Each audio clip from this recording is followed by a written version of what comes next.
time. Claire, this is how you do it. Claire, if you misrepresent us, Hey, Claire, both you stop one at a time. Come on. Claire, no, I'm not going to make my point. Claire, because you're all talking if you misrepresent over me, us, right? I'm going to interrupt you. This is not your stage. This is our stage. Yes, so if you misrepresent our position, I'm going to stop you. Because anything that you derive from that misrepresentation is going to be incorrect. Oh, okay, Jail, let her talk and then address the point that she makes.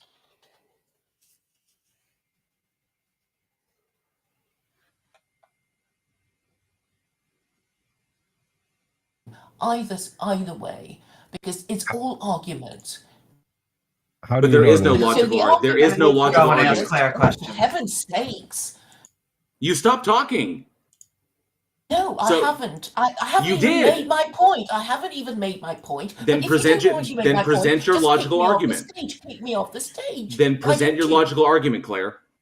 So my logical argument is that there will never be physical evidence capable of convincing either side that God exists.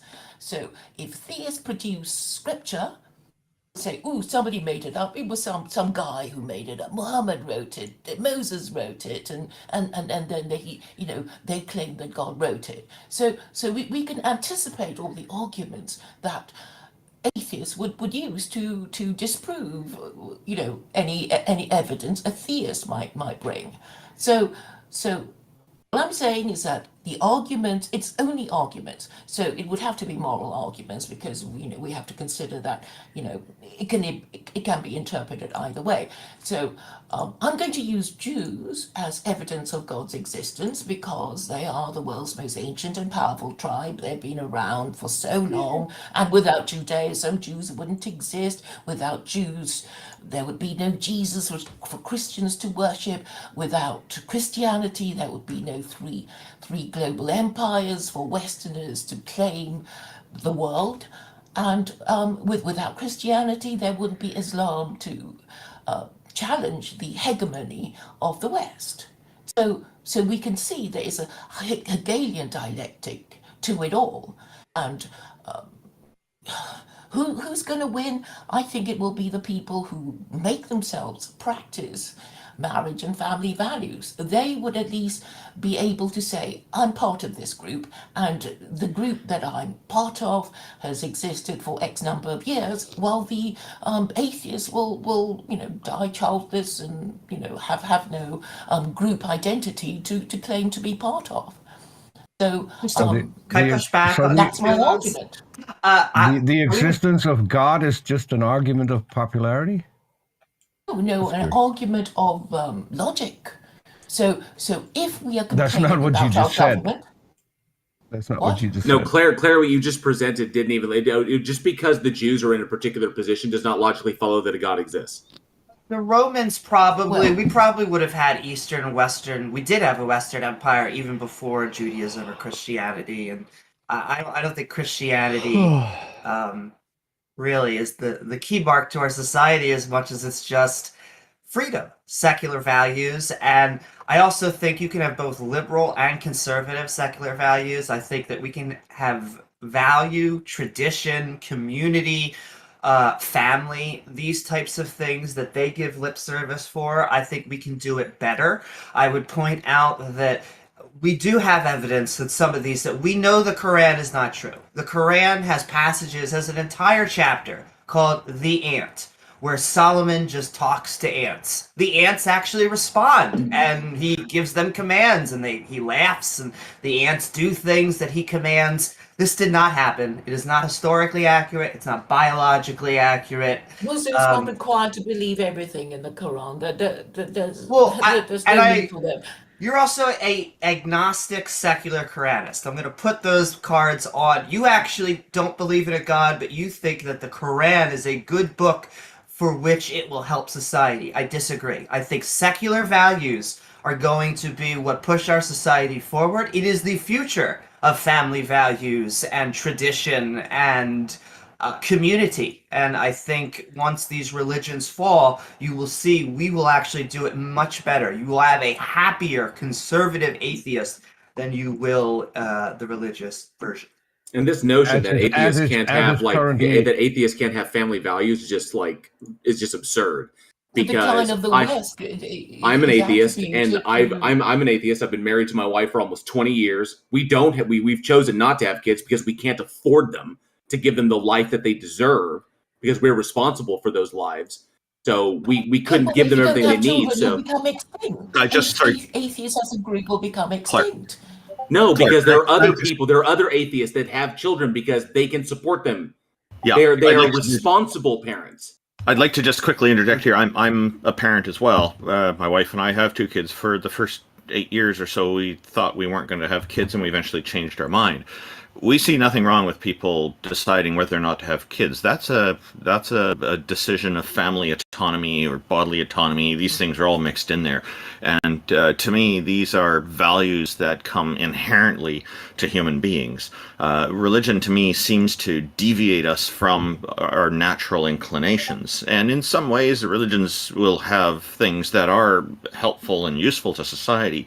But the problem is there are many things in religion that are actually also very bad for society. And so just like with reality, where we pick and choose what best suits society and suits our families and suits ourselves, the best way that we can, to me, is the superior value there. And religion shouldn't get an exemption to this. It should be where people are picking and choosing what they think is best society and themselves and their families. And in fact, we do see this practiced often in society. We see people even choosing religions this way. So the mistake that I think is made is to take a whole religion, say it's all good, and using that, or to take a religion, say it's all bad, and going at it that way. So it's got to be a more nuanced kind of choosing thing. And this is part of the reason why we have so many different denominations of a particular religion, because people have gone through this and then they've branched off into other things that they think are a better way to do things. And another thing, if you look at the polls and you look at the most secular countries, those are the countries where people are the happiest. As far as my country goes, for several years, that has been the country where the children are most happy. What's your country? Netherlands.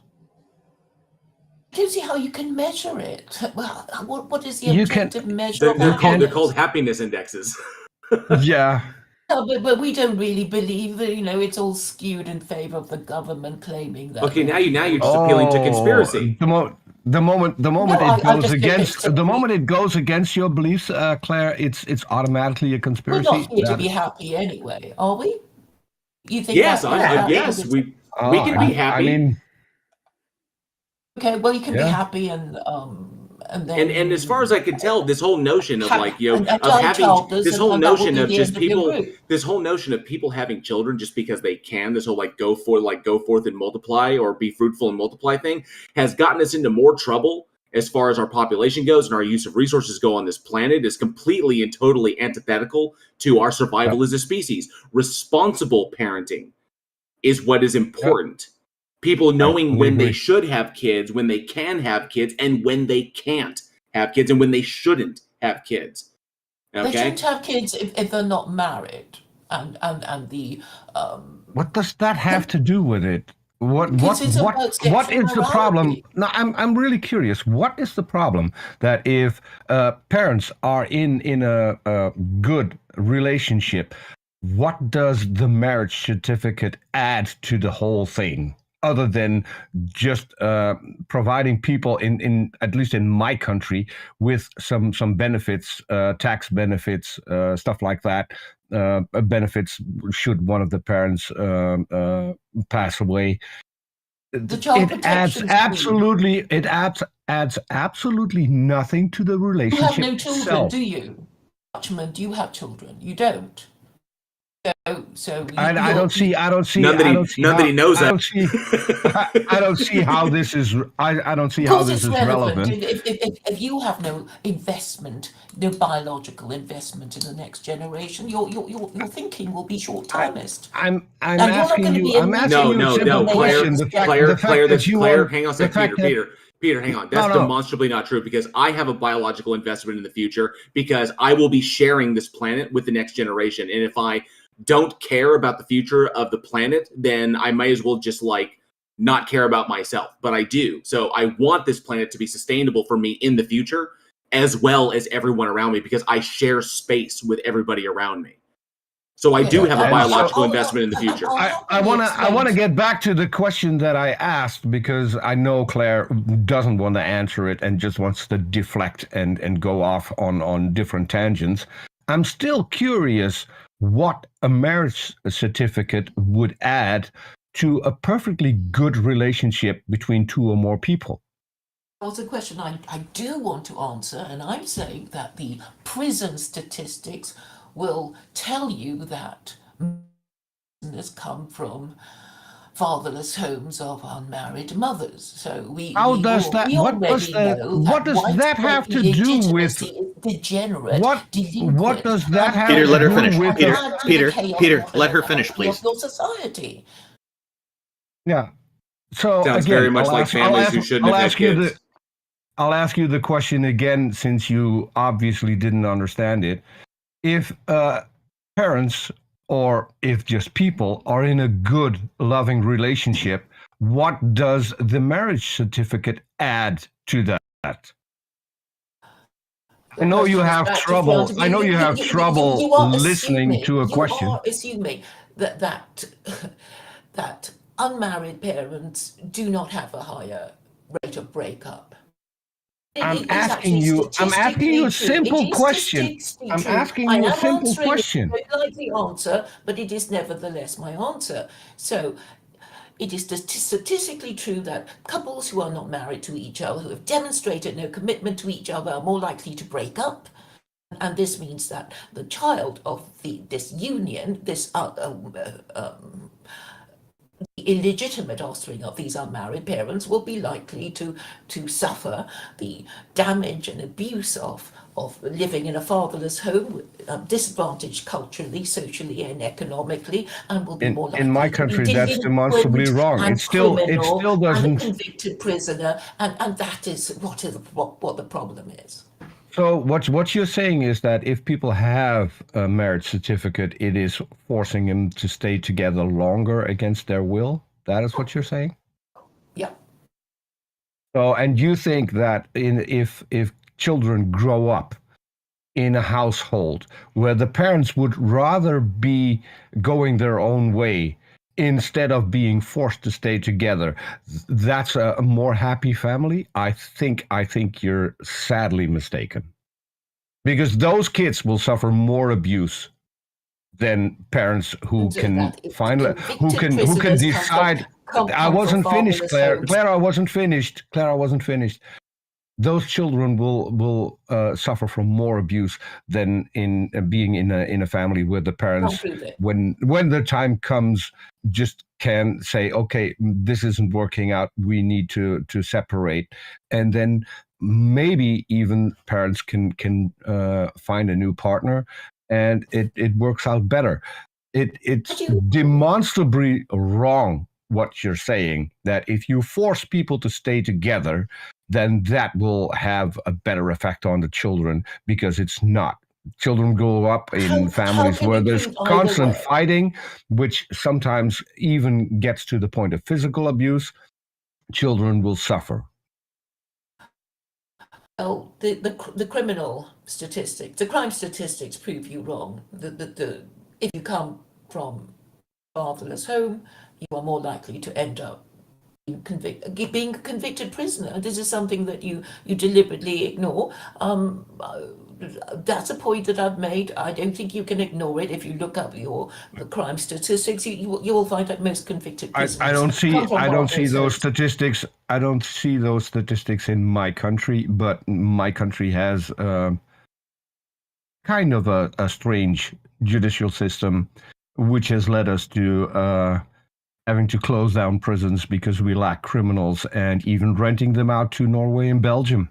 So I don't know what you're talking about. In my countries, I've never heard of such a thing. What you actually have such low crime that you have to close down your prison? Yes. Okay. Well, that's news to me. I will ask a Dutch contact of mine what he thinks of your. There are two. We we still have a prison which is actually considered Norwegian soil at this moment, where Norway sends us prisoners. We also rent out a prison to Belgium. You could those are things you can easily check. Just do a Google search. Does the Netherlands rent out prisons to other countries, and you'll find it. So I gotta, John, we're on this kind of tangent, but it's kind of like run away from what the point of the stage is. And going back to it is like, Claire, if you're an agnostic, so you're not invested in whether or not there's a God, unless you believe in one, which I don't know if you do or not. If you don't, then identify as a secular. The concept of God definitely not believing exists. in a God. Concept of God definitely exists. The concept exists. It doesn't mean that a God is extant to reality. But I'm saying we have a moral imperative. Oh, we're going to go ahead and move on to the next guest, Claire. We do appreciate you coming up. Do you have any last things you'd like to share with the group? Taco, just a sec. Before she goes, if you want to give her 30 seconds to rehash her view, that would be, I think, a good thing to do. Thank you. That's fair of you. So I'm saying that we have a moral imperative to obey God's laws, even if we doubt his existence, for the sake of social order and for the proper parenting of the next generation, so that you avoid suffering degeneracy in your society, and that means the decline and fall of your civilization. Thank you very much for having me, gentlemen. Claire, I have one question left after what you just said. If God doesn't exist, are we then following God's laws, or are we then just following people's laws? We would be following the laws of the patriarchy, because patriarchy cannot exist without the practice of marriage, and of people. Marriage is about forbidding and punishing extramarital sex. I just want to make this clear, Claire, because you said we need to follow God's laws even if he doesn't exist. If he doesn't exist, then it's not God's laws that we're following. It's human laws. Well, then you it's human laws that we're following, which then would be a lot better if we follow modern humans' laws instead of ancient human laws, wouldn't it? Oh, I think a lot of people don't agree with transgenderism and gay marriage and no fault divorce, and a lot of people want to go back to the good old days of marriage and family values. To the good old days where we just gassed Jews and stuff like that. Okay, guys, we're going to go ahead and thank you so much for coming up, Claire. We're going to go ahead and move on to the next guest now. Our species made it 2 million years without God, so I think we're going to do okay. I did have a question. I do. Just a quick answer to Peter. You're saying if God doesn't exist, how can people follow God's laws? Perhaps they'd be following a goddess's laws. See, and I would really be up for that, depending on the goddess that you would bring forth. Sorry, Jocko, go ahead. And Jefferson would be with me all the way because he's looking for a goddess. So I do have a question from a younger gentleman that had sent me a message here. Let me find it, though. And I wanted to ask Tom a quick question. Sure. But real quick. So Amant was asking, if there isn't a God, then how was the Bible made? Which I haven't heard a question like that in a long time. So I figured one of y'all might have fun with that. He's actually in the audience. Humans made it up. Just like we made up all, because if there's no God, if there's no God, which I mean, that aside the point, I can demonstrate the Christian God does not exist, or it cannot exist. But if there's no God, just like any other book, like the Egyptian coffin text, like the Tao, like the Bhagavad Gita, like any ancient historical text, the Quran, doesn't matter. Then humans just wrote them. Humans made them up. They are compositions of text that kind of record a biased view of history, or a very ignorant view of history, and of course a very ignorant view of phenomena, and trying to explain things. Humans were very, very aware of phenomena. They were aware of the phenomena around them. They just didn't know why these things took place. They didn't know the mechanistic reasoning behind them. So they came up with stuff to explain these things. And so that's why these things exist. Just one quick thing. Just one quick thing. Dog in the YouTube chat has stated that he follows the laws of the matriarch because chicks rule. Exactly. So one quick thing. So since Amand has DM'd me as well, why not raise your hand, come up to the stage, and instead of DMing people who are busy doing this stage, just come up and ask your questions. That would be a lot easier than just DMing random people.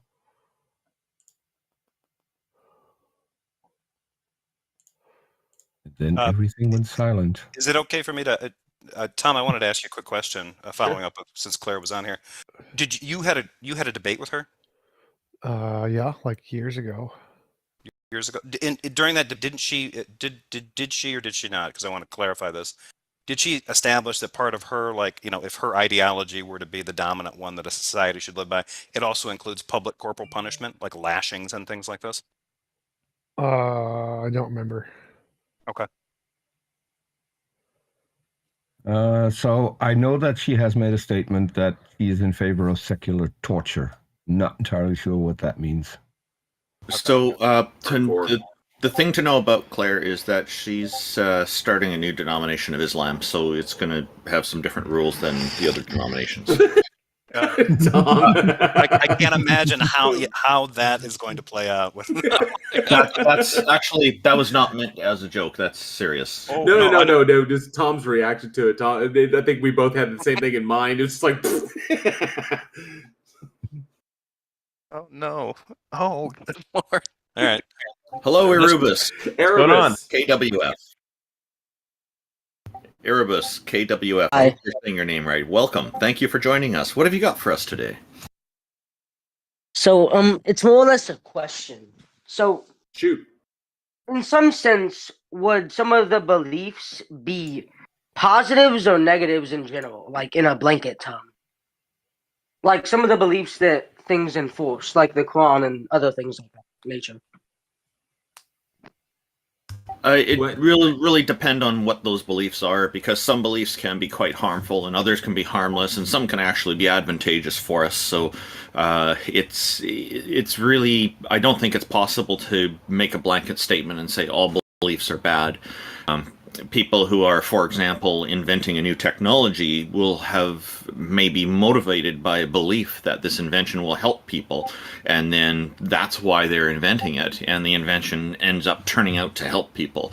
Would be an example of a good belief. I know it sounds a bit vague. A bad belief would be that everybody must be punished when they do something wrong, and then we know now in modern society that rehabilitation is a lot more effective. What was the question?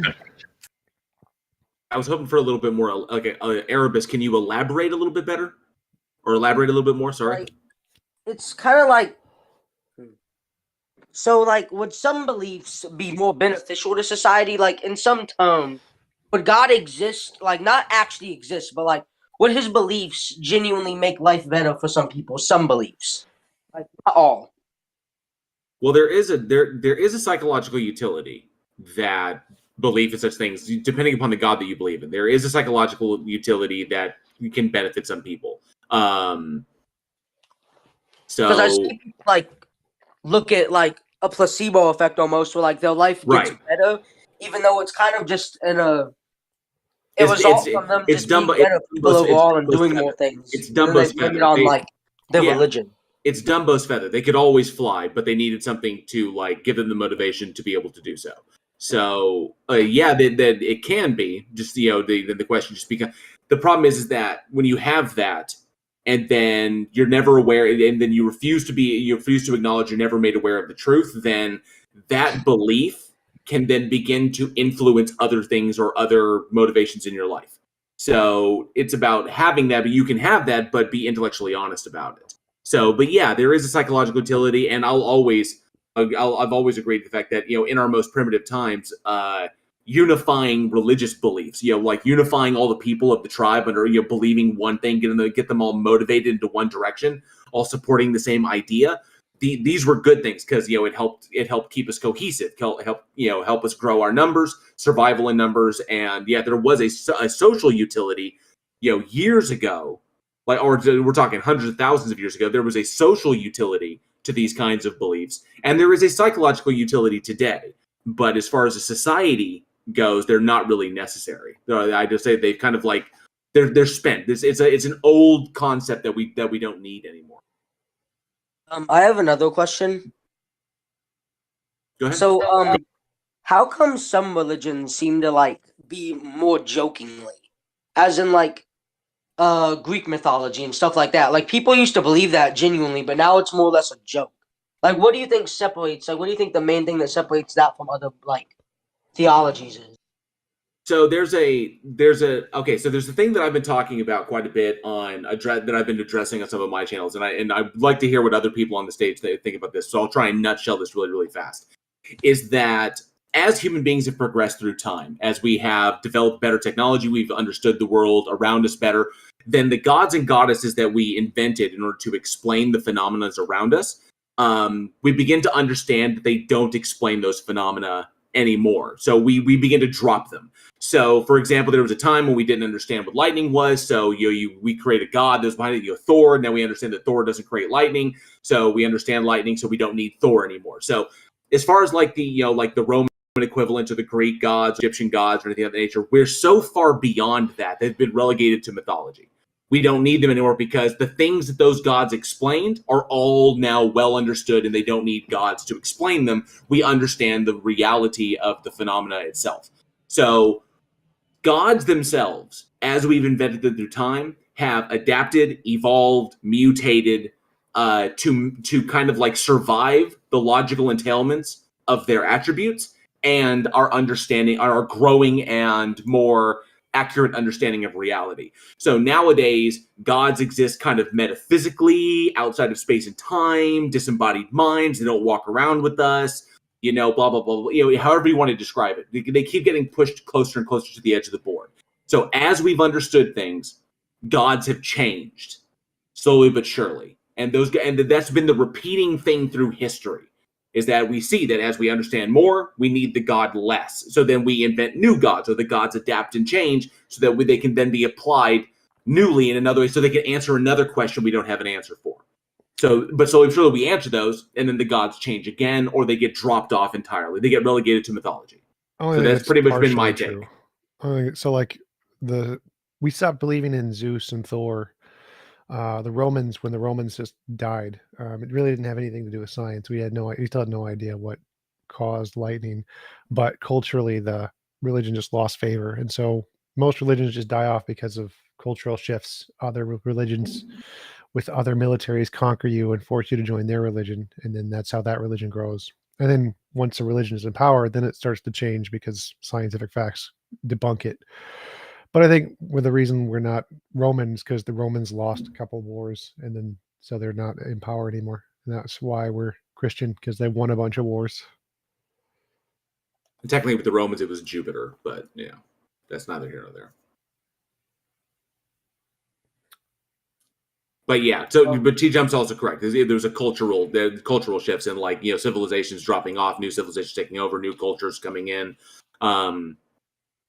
So, and then of course those gods offering different things or better things, societally speaking, that are, the gods are much nicer. The god is much nicer, much kinder, much more loving, less cruel, less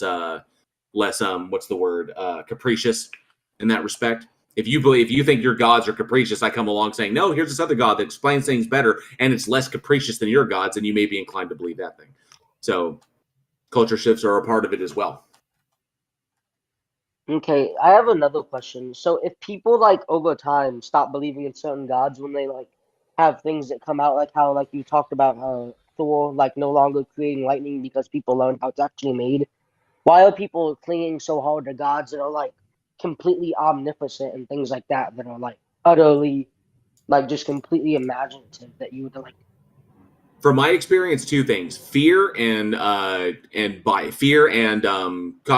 cognitive bias, or I would say like confirmation bias. And TJump can go into further details of this, or somebody else can as well. But because people are afraid of death, and they don't want this to be the only life, they don't want this to be the only effect that they have. And two, people want to believe that they're special. That because we seem to be unique upon the planet, there must be something special about us. So we incorrectly assert or assume that we are special because we're big brains. You know, so we look at this like, oh, look, we're the only things that can reason. Well, why can we reason? Well, it must be something special about us. So therefore, what gave us the special ability? We must be unique in this respect. And then, of course, we're terrified of death, terrified of the unknown. And that's what kind of leads people to kind of cling to these things, because it gives them comfort for the yawning gap of nothingness that awaits us. They just want it to be true so desperately. So it's more or less a fear of what they, like their limited time of finite lifespan. And that feeds into it. We're going to die. You know, humans die. That's what it is. And if you haven't made something of your life and you die, then you will be relegated to history, just like the billions of people that came before you that you don't know and don't remember and have been lost to history. So, but that's just the reality of it. Erebus, if there was an eternity pill, would you take it? No. They want it.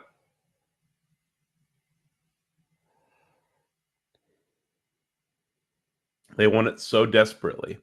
An afterlife of reward for good deeds or an afterlife of punishment for bad deeds, for misdeeds, like an actual like objective standard of like judgment and I guess like whatever, you know, like that. This gives people hope for their own lives. And it also like lifts them, or also alleviates them of the responsibility of their life here on Earth, because you know, for many of them, this life is just a stepping stone to the next thing. It's okay. Why do so many people buy lottery tickets even though they're all going to lose? They want the money. They want it so bad.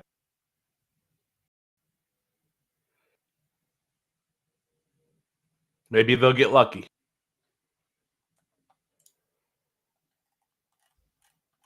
It's a desire for comfort, and the idea brings comfort, and the problem is too much importance is put on that. I think a lot of people, it really appeals to people to have a much more comfortable life, which is not a bad thing. But people often want it at the expense, are willing to put a lot of things that are necessary in life aside to get that comfort. And the promise of comfort, an eternal comfort, seems to be you got these fluffy clouds in a heavenly afterlife, or you've got a never-ending party in a hellish afterlife. There's or some people will see one is good and the other is bad, but they will do things thinking that, well, a bit of Pascal's wager gets in there, and people are saying, well, they better play their cards right so they can, if that comfort exists, then they'll get that. So they're trying to set that up for that.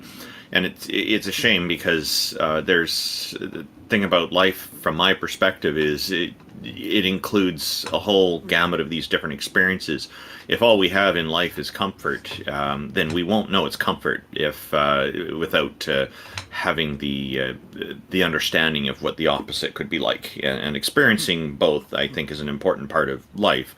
Now, I'm not saying we should be experiencing terrible things. Yeah, we want to try to make our life as best as possible, but the whole idea with this kind of heavenly comfort thing seems extreme to me. Do you guys ever, like, would you ever feel pity when you think about the fact that these people, like, kind of live their entire lives in a certain way that prevents them from experiencing some aspects of life, just to die, and then, like, they just cease to exist, and they'd never know the difference? Only when I encounter them and I could see that they are actively fighting cognitive dissonance. Because sometimes when you're engaging with somebody, you can see you can see the battle within them, like the cognitive dissonance. There's a physical reaction to that cognitive dissonance. They, in their minds, recognize that the things that they're holding on to don't make sense. There's some sort of dissonance in their heads about it. And so, but they'll hold on to it nonetheless, just in case, either because they're afraid or for whatever reason, for whatever their personal reasons are. But that's the only thing that elicits pity for me. It's like, I see them, and I'm like, oh, you are in this cognitive dissonance battle in your mind, and you can't reconcile it. And then they refuse to do so because, oh, just maybe, if I just hold that into this irrational thing, that it'll pay off. There's a sunk cost fallacy, but you can see the effect it has on people's lives, on their minds, on their mental states, on their bodies, and that saddens me. They will spend 166 days of their life in church if they go to church every Sunday, 50 weeks of the year for about 2 hours for 40 years. So I see people do this when they join pyramid schemes and multi-level marketing schemes and different scams as well. They'll spend a lot of time and effort on these things with the promise that they're going to make a large amount of money for a more comfortable life again, I suppose. Maybe a motive. But it turns out that a lot of those multi-level marketing pyramid schemes are really not profitable for the vast majority of people involved in them. It's just the people who start them who tend to do really well with them because the way the money funnels around. I remember I was in school with one of my schoolmates. Later on, I caught up with him a few years after graduation, and he got involved in one of these big name multi-level marketing pyramid schemes. And he got a garage full of all kinds of items like toilet paper and toothbrushes and things like that, and he was unable to sell it because he had to recruit people to sell it, because just selling it to people without a storefront just wasn't working. And they put themselves up as a supplier, but they're really just it's really just moving money around is what it was all about. So it's unfortunate, and it's people. I wouldn't say I feel pity for people so much as, I feel like, oh, that's unfortunate. I wish there was something I could do to help people. The problem is I'm not a multi-billionaire, so I'm limited in what I can do to help people. What do you think the best way to combat stuff like this is?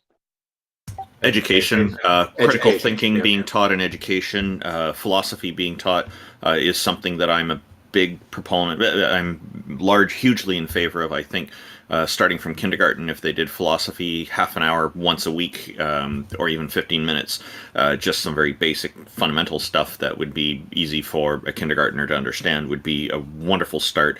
Imagine how much improved our society could be if people were thinking of understanding some basics of philosophy throughout their schooling, and also critical thinking, because one of the problems that comes up is a lot of people associate doubt with something that should be feared, and to me that's a major problem. That's a major cause of a lot of problems in the way people think about things. And my wife and I have taught our kids to embrace doubt as an ally, to be comfortable with saying I don't know, and see that as an opportunity to possibly learn more. Because because if you don't know something, I think it's better to admit this, not only to yourself but to others, honestly, of course, when appropriate, and see that as some indication of there could be some possible self-direction opportunity here to learn more about a subject if it's interesting to you. It's better, I think, that than making assumptions that could lead a person astray or lead others astray. So you think that teaching people how to think is better than teaching them what to think? Bingo. Well, I think they're two different things, and as a very important component of teaching people how to think is encouraging all these students in these classes to question the how to think part, and challenge it and test it, and learn how to do that for themselves, so they have the proper intellectual tool set to not just follow somebody saying here's how you should think and here's what you should think, but also questioning those things and really trying to put a rigorous test on it to try to understand and make these determinations for themselves. It's this intellectual sovereignty, I like to call it. That was one of the things that was impressed upon me by my own mother, and probably the thing, because my mother's a devout believer, and probably the thing that she regrets, because she raised my brother and I equally to, if you don't understand or if you don't know, ask. Never be afraid to ask. Never be afraid of not knowing something, because it's always an opportunity to learn more. And if something doesn't make sense, find someone that can explain it, or do the research and learn so you can find the explanation. Always be asking questions. Never be afraid to, because the minute you're afraid to ask a question that's just the beginning. And that's what we're trying to kind of inspire here a little bit, is for people to also ask questions like what you're doing here as our guest, asking all these questions is fantastic. Please keep doing this. I also how would you encourage people that don't necessarily have like the tools to be taught things like that, like to be like taught like to question things? So one of the most important things for educators is to make an effort to try to find what learning styles and approaches work best for different students, because people have different ways of learning things. And indeed, there are some people who are mentally deficient and are unable to learn certain things. And it's just an unfortunate part of life. Modern medicine and modern psychology are all working on these kinds of problems. Fortunately, they're kind of rare. But that's one of the most important things in teaching, is to try to find the student's best way of doing this. Now, in a class environment where you've got 30 students, that can be a challenge. And but it's very often the case, in my experience as someone who's been a student, I guess, that and looked into this, that there are often it's the case that there are multiple different ways that will work effectively for many people. So that can be helpful for the teachers too, to develop strategies and find there may be 2 or 3 different common ways of teaching that'll work for all these different students, and then they're able to kind of incorporate all of them together within their class structure, and then that can get almost all the students covered. And so, you know, that's kind of what we hope for. Now, this is putting a burden on teachers who are already quite burdened, and that's a challenge that society has to work on. I think somebody here was mentioning that, I think it was Mexico has a very different approach to teaching that works quite well.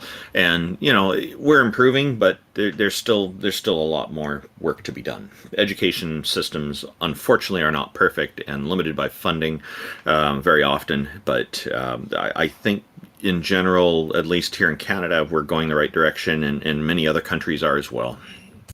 One of the people in my live chat, Freight Edges, brings up that it starts in the home, educating parents, and I think that it starts with our education system. Is that when you have, it's sort of like we've been espousing, it's education.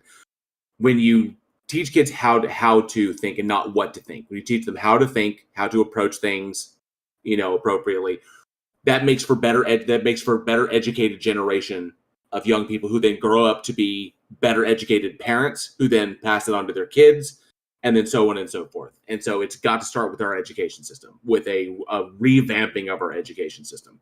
So that's where the heart of it is, because that's how you reach this next generation. Like I said before, teachers are the front line. So that's where you reach this next generation. That generation then grows up. They have their own kids. They pass it down to those kids, so on and so forth. So it's got to be there.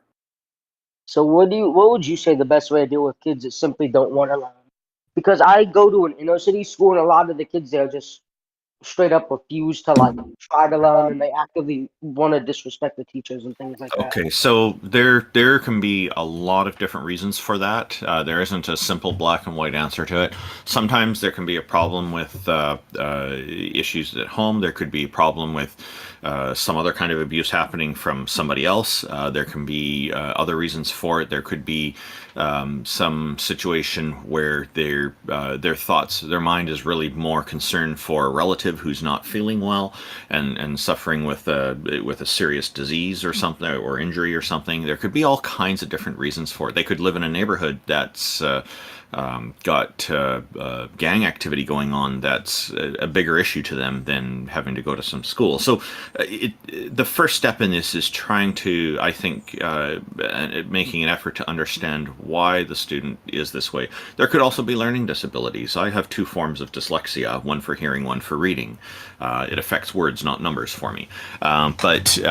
It's and that was a problem for me in school, and I had a French teacher call me stupid right in front of the whole class, and I was completely uninterested in learning in that class when that happened. I was already struggling, but after that I just completely shut down, and that was in grade 4, and I just kind of, that was it for me. I stopped, and I just kind of goofed around and made funny noises and made the other kids laugh. So they're understanding what the reason or multiple reasons are, and very often there can be multiple factors, is I think probably the very most important first step is in understanding what is going on with that person's life. And then working from there. Sometimes professional therapy may be needed. In the case of abuse, intervention from authorities and whatnot. So the solution must come, I think, from first understanding what the cause or causes of the symptom are. Yeah, we're getting into big socioeconomic things that stem from all kinds of problems: infrastructure problems, healthcare problems, education problems. We're just asking about the gods, man. Yeah. This is kind of going in the same direction as that first conversation went. But yeah, when it comes to religion, I think. Do you have any other questions regarding that? Gods, goddesses, or you want to talk about what you believe or why you believe it? Me personally, I don't believe in a god. I used to. I feel like most of that, however, was just because of the household I was raised in. But I feel like, why do you think that nowadays polytheism is more? Monotheism is more popular than polytheism.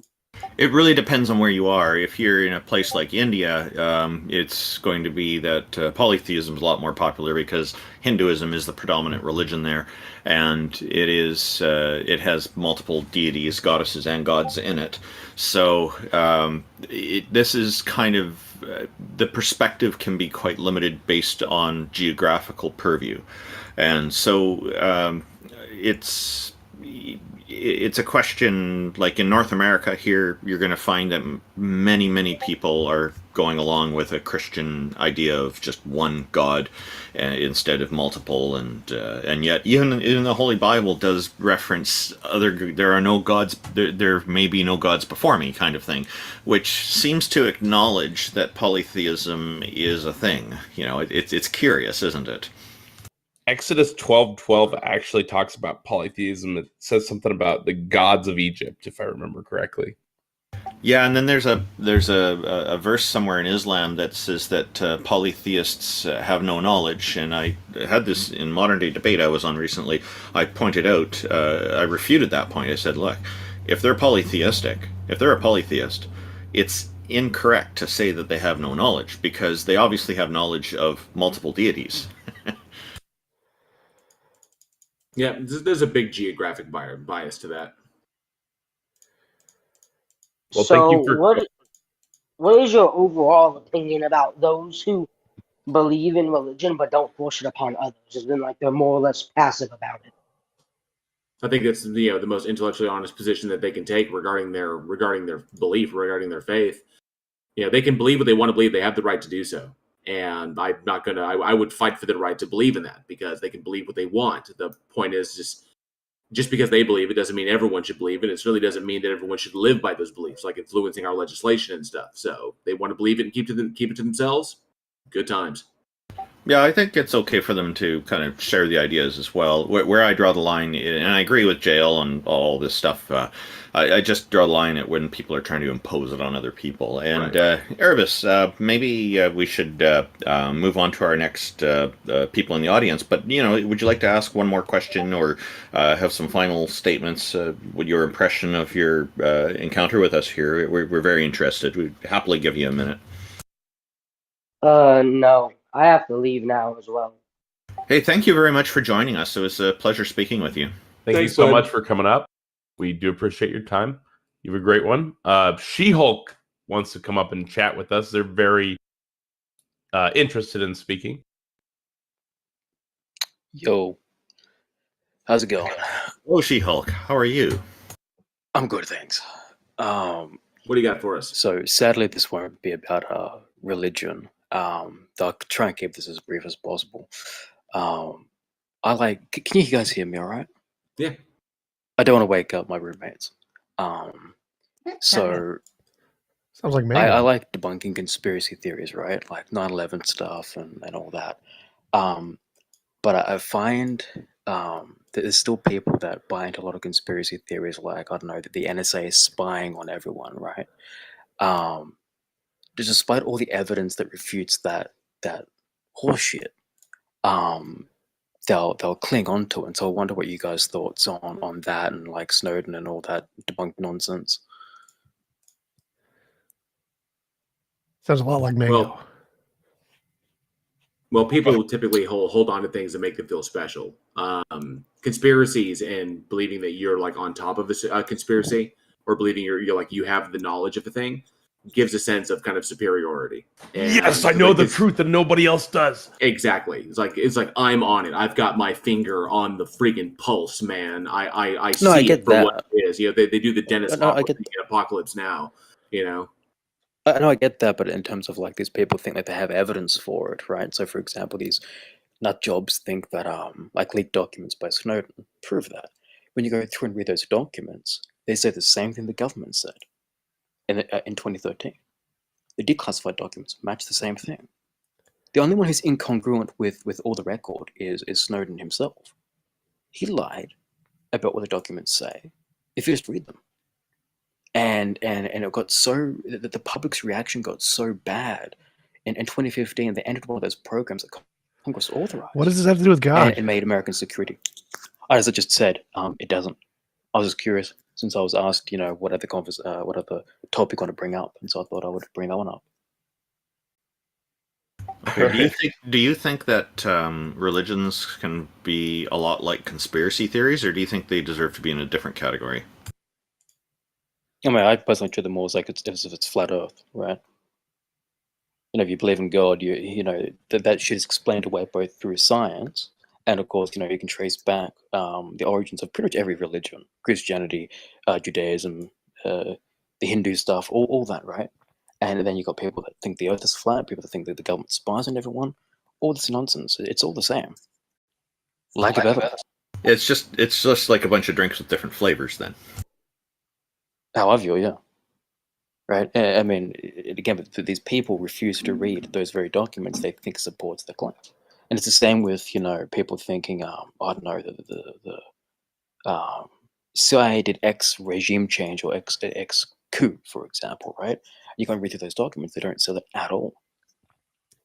It's very interesting when it comes to just the basics of fact checking. Other shit like, I don't know, fucking the 90% drone strikes hit civilians. Fake news. Right? Go follow along those sources. I think these are really good points. And to follow up with the drink analogy, I'm going to say cheers. And if you wanted 30 seconds to say, give a summary, we'd be happy to hear you before we move on to our next guest. Well, I was just curious about your guys' opinions on the NSA and all that nonsense. Not a guy. I don't care. Yeah, it's kind of off topic for here, and I think you'll probably find there's mixed views. That's what I noticed in the atheism demographic, but the majority of people are applying skepticism to most of it, is what I encounter. Skepticism to what, sorry?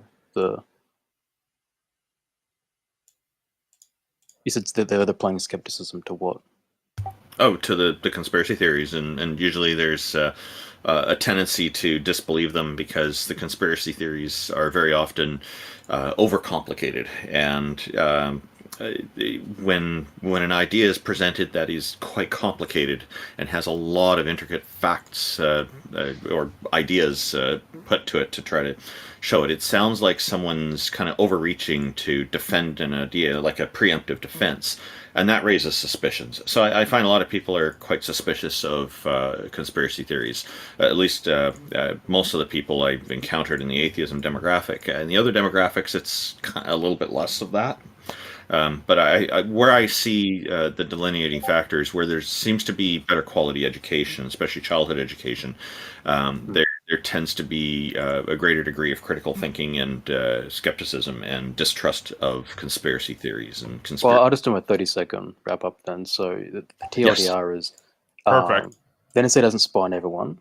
Rigorous oversight. Snowden's documents debunk his own narrative. Match all the declassified records. Just a matter of fact checking. Cool.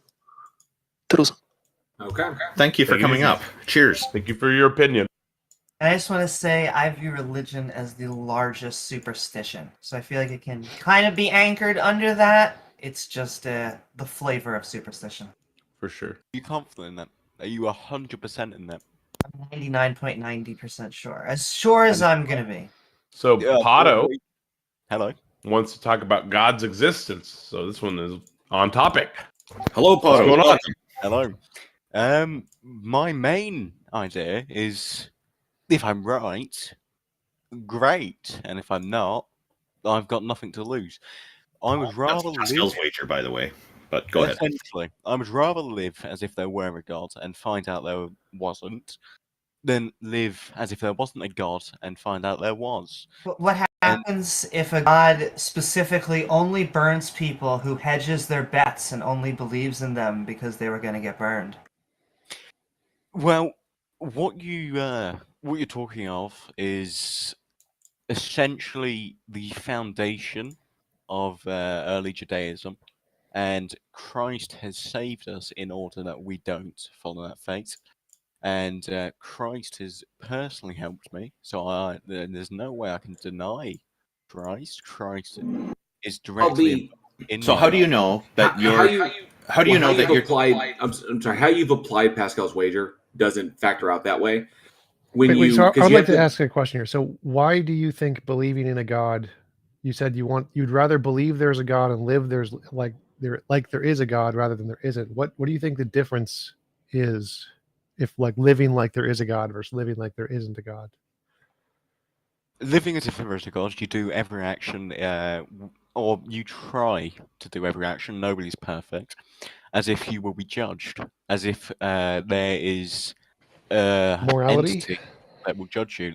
An objective morality, yes. Well, just clarify. Wait. So there are models of objective morality that don't include a God, so you can not believe in a God and still have that.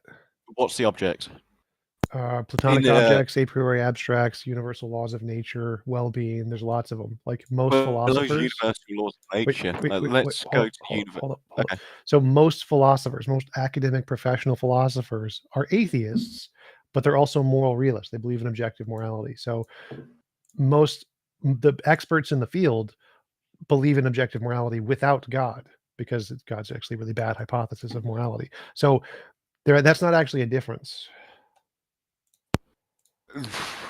I mean, the objects of universal law, as you've stated, what can that be defined as?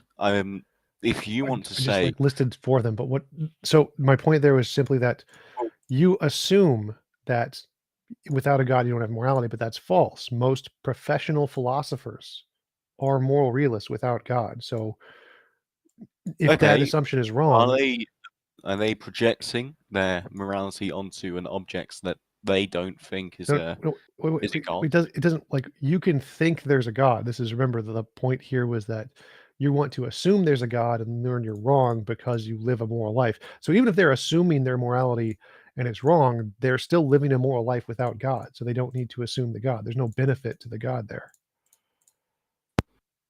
Just 1 second. I've got a reply. I will be 2 seconds. One question I wanted to bring up to Pato is why how he's chosen which god to gamble on. It's also the incorrect application of the wager, because there's no justification beyond emotional appeal to eliminate any god from contention. So he's got to factor all gods into it, and the fact that the majority of gods that humans have ever believed in do not judge based upon belief; they judge based on action, regardless of your belief. Well, he didn't make that argument, because he just said he'd rather believe there's a God and discover otherwise than not believe there's a God. But he never explained why, what the benefit of the God is. And so if his benefit is simply that he lives a better life or whatever, he acts as if there's morality, then that argument wouldn't apply to what he was saying. The benefit is more so I'm on good terms with God, if you will. If I believe there's a God and there is a God, I'm on good terms with him. I'm not damned to eternity, or damned to really anything other than what God wants for me. And if I am on great terms with God, if I fully put my faith in him, then I will be rewarded accordingly. If I'm not on good terms with God and I die and find out that God is not my biggest fan, then I'm screwed. I'm completely screwed. So there's no way I'm getting out of that. I'm not given a second chance. And as much as the anti-theist, and I'm saying anti-theist because it's not atheists per se, it's mostly the heavy anti-theists are confident in their disbelief of God, they cannot ever, with 100% certainty, disprove God. Sure, it can. Go ahead. That's a separate argument. So no, just, it is a separate argument, but I just want to make that clear. Yes, Pato, the Christian Abrahamic God cannot exist, and Okay. yes, it can. And yes, it can be demonstrated. But go ahead, TJ. Fine. Well, so hold up. So what your argument was is that what the other guys were saying would apply to the current version you presented, that you assume that there's one kind of a God who would reward your belief. There could be other kinds who don't reward your belief, or a kind of God who only allows atheists into heaven because he only wants the rational ones who think about the arguments. And so belief there is a God doesn't have any probability that you'll actually go to heaven. That's zero. The probability you go to heaven, the probability you go to hell is the exact same for any belief until you actually have evidence that indicates one conclusion over the other. The same thing applies without a God. There could be a universe where there's a certain kind of dharma or karma or whatever. If you have belief X, you get the afterlife, and if you have belief Y, you don't. So literally believing in a God has no statistical effect on rewards in heaven or not. Well, I would tend to agree with you if I wasn't so set in my own beliefs, and I admit that I am biased.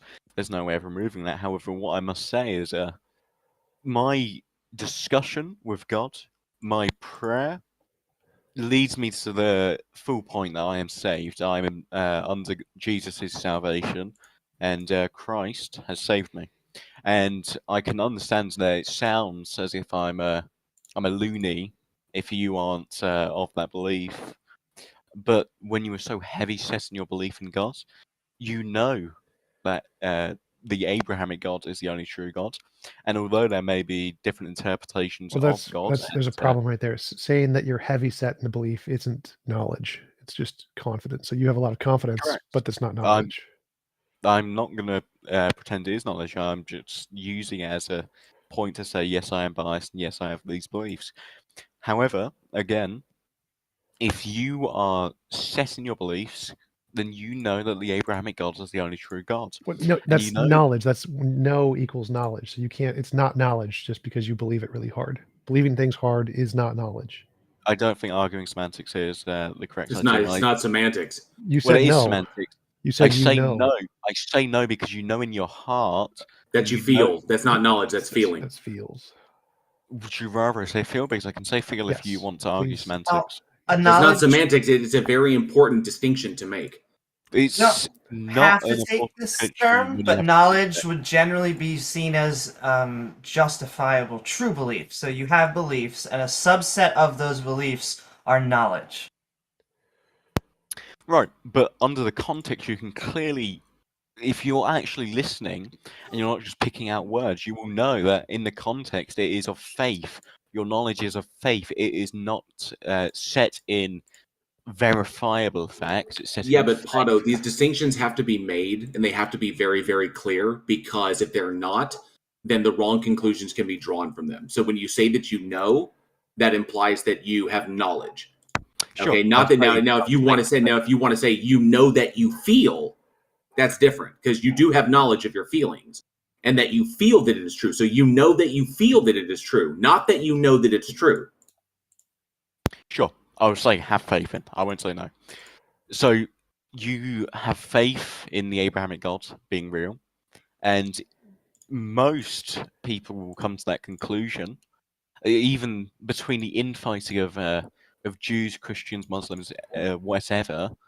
They will know in their heart that the Abrahamic God is real, even if they think Jesus isn't God, or if they think Muhammad is the perfect man. How does this relate to your original? Because your argument was that you want to believe there's a God rather than not believe there's a God because it makes you feel good. Is that how your what I'm trying to say, and just give a quick summary so you can link it together. What I'm saying is, when there is the faith in God, and you believe that your God, which for most people is the Abrahamic God, is the correct God, then you will know in your heart that your wager is a good choice. Your wager on if I die. Just to clarify, it seems like what you're saying is it's better to believe in a God because your belief in a God makes you feel good. That seems to be like the structure of your argument here. Not necessarily. I mean, psychological utility. You certainly do feel better if you have a commanding figure, if you have a God. That is I'm searching for like a logical justification. Why would it be rational for a human being to prefer belief in a God versus non-belief in a God? And so far, the justification you've offered is, well, it makes people who believe they feel confident, they feel good about their belief, and that's the only change.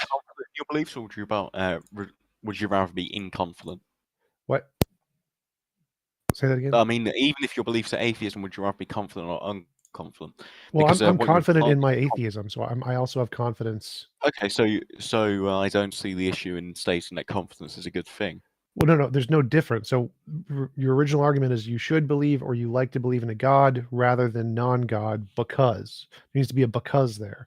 So I can say I like to believe in the naturalistic pantheism rather than a God because I'm confident in it. But that's not rational, and it applies to all the different hypotheses. So you could be confident in your belief in a God. Therefore, it isn't a reason for anybody to be confident in that belief. It's just you're confident because you like it, and that's it.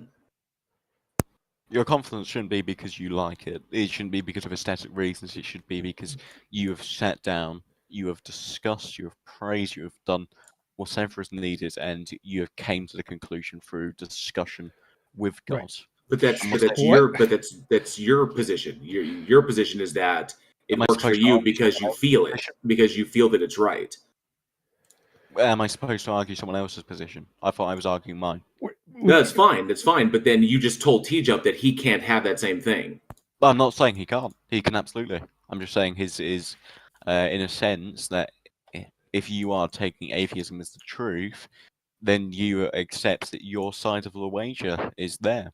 And whether you want there not to be a God, or whether you want there to be a God and you to be disproven, that well, okay, then I've disproven the Christian Abrahamic God, so that's good. A different topic. Different topic.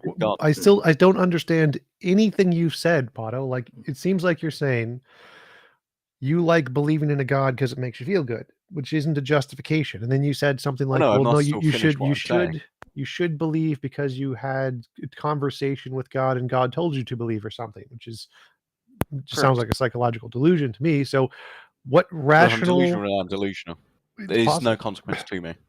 Okay, but is that a rational reason to believe something, or should you use some kind of evidence to try to differentiate imagination from reality to establish whether or not your belief? If you want evidence, then we can move to another discussion, but that doesn't involve the wager. So if you would like to move to that discussion, then we can move to that discussion. Well, no. So your wager offers nothing. It offers nothing other than the wager offers confidence, and it offers the knowledge that your bet is there. No, you already have confidence. That's why you have the wager. So if you didn't already have confidence, then the wager gives you nothing.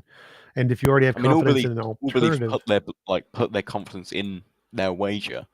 What I'm trying to say is, no matter your beliefs, your confidence in the wager is there. What happens there from now on is if your belief in that confidence is because of aesthetic reasons, as many pagans fall to, then it's not a good wager. If your wager came in via everybody has confidence in their position. What makes your confidence better than the confidence people have in pagans or the confidence people have in naturalistic universes? Are those equivalent? Because if they're equivalent, your argument does nothing. Well, you can point to the fact that Jesus performed great miracles, and we know Jesus was a real person. Whether or not you think he was the Son of God is another matter. Assumes the truth of the Bible. What does this have to do with Pascal? Can you repeat that, Warren? Assumes the truth of the Bible. It's logically fallacious. Yeah, we are. No, the truth of the Bible is that he is the Son of God. We know he was a real person. Just because an itinerant rabbi walked around Iron Age Palestine and was executed for preaching heretical beliefs does not logically entail that he was divine. That's not what I'm arguing. I'm arguing he was a real person. I'm not arguing if he was the son of God. What does this have to do with distinction. Pascal's wager? What does this have to do with the wager? I don't know, because it keeps spiking off. Well, no, that's what I'm asking you. You brought up the wager. You said you have confidence. That's great. And I'm saying everybody has confidence. I'd like a minute uninterrupted then so I can properly convey my point of the wager. Because when there is an interruption, it spikes off. Right. In that wager, all beliefs have their confidence in the wager. Your confidence shouldn't come from aesthetic reasons. It should come from thought. And I understand that most people's wagers do come from thoughts. However, if your thought is thinking to yourself and not thinking to try and at least find a higher power, then it is useless, because all you're doing is pondering yourself. You're not pondering the actual idea of a god. If you want to find God, you don't sit and think, could God be real? You go out and you find God. You don't want to place your wager when you have not sought that which is reliant on, is what I'm essentially trying to say. Okay, well, that's easy to understand. So it's wrong, though. It's it seems you're making appeal to methodology here and saying that the only way to gain knowledge or a reliable method to the wager is to seek God, and you can't do it by thinking about other stuff, and that's just wrong. You can use whatever methodology you want and could still be right. The justification of the methodology isn't determined by the goal of the methodology. What? You could 100% be right, and I could be wrong. But your methods in doing so are wrong. If you were trying to it's a contradiction. And you've not sought God, then you have no ground to disprove. The same way that if I'm that's wrong. So, like, do scientists discover things even when they didn't intend to? Like, oh, we made a particle decay. We didn't even know that could happen, right? Yeah, correct. So you have a methodology to try to discover something about the universe, which has absolutely nothing to do with God. And you could still end up discovering God or the fundamental nature of reality. Your motivation for whatever methodology you're using is irrelevant to the evidence I'm you're not discovering. arguing that you can't be right. I'm arguing that it wasn't a good method. The same way that... No, I understand that. I'm saying that's wrong. It can be a good method independent of the goal of the method. The goal is irrelevant. It's called an appeal to motive fallacy. The motive is irrelevant to the actual thing you're discovering, the evidence, the quality of the evidence, the quality of the method. Those things are independent of whatever your goal is. Your goal could be to murder babies, and if you do science, you're still doing science. So the goal that you apply is completely irrelevant, and we know it's irrelevant because it's a named logical fallacy in philosophy. It doesn't matter. Sure, I understand where you're coming from, and I understand that you see it as a fallacy to believe that a method can be wrong when the goal is out of place almost. And I can understand where you're coming from, but I have to ask: do you believe the end justifies the means? No. What does that have to do with the topic? Well, it's just it's completely on topic. It's kind of rely on what you were saying, and I'm just trying to question because I'm trying to get a full understanding. But, well, I wasn't saying it wasn't on topic. I was asking you, how is it related to the topic? Yeah, I was just trying to get an understanding. I wasn't trying to make a point there. Okay. I just want to put a pin in this Pascal's wager because it doesn't help. It should not help in either direction. Because we can move on. We can move on from Pascal's wager. Can I ask you a question? Yes, you can. Because you mentioned it a couple of times, and so far no one has picked up on this. This is something that I'm really curious about. You said you had a conversation with God. Can you explain how that went? And when you pray, you conversate with God. That is no. I'm curious about the. I think along the lines. I think along the lines of what. No, Peter. I think along the lines of what you're asking is by what methodology did you determine that you were talking with God and not yourself? No, that wasn't what I was asking. Conversation is a two-way thing. So it is one person talking to another and getting an active, audible response. So praying is not a conversation. No, praying is asking a question, and then you have to wait for the answer, and the answer won't be given to you in an audible sentence. it will be an action, and that is whether or not you attribute certain things. Prayer. If your prayer is for an action, then an action will happen, and that's not necessarily a discussion. If your prayer is to discuss, then you will discuss. Because if you seek to discuss with God, then He will discuss with you. In what way did God respond to you? Was it audible? Was it how did God respond in this conversation? Would you like a general example, or would you like an example of a specific time? I mean, did you hear a voice, or did you hear a voice, or did you get a feeling? What we're doing here is a conversation. I'm talking to you and you're responding back to me. I'm just asking, that is what a conversation is. You claim to have had such a thing with a God, and I'm asking you how that went. Can you explain how that took place? You don't have to go into details or what the topic of the conversation was about, because that's not my question. Well, you seek first to have a discussion with God. You ask a question, you give praise, you do whatever, and you will be answered, and that can be audibly. It will a lot of the time be audibly if you are seeking discussion. If you're seeking action, it will be through action. But that discussion with God, you will be given the answers that you seek. You will be given the solace. Okay, that is not what I asked. You touched on what I asked, so I'm really curious. So let's say that you're going to seek and have a conversation with God, and I just happen to sit in on this.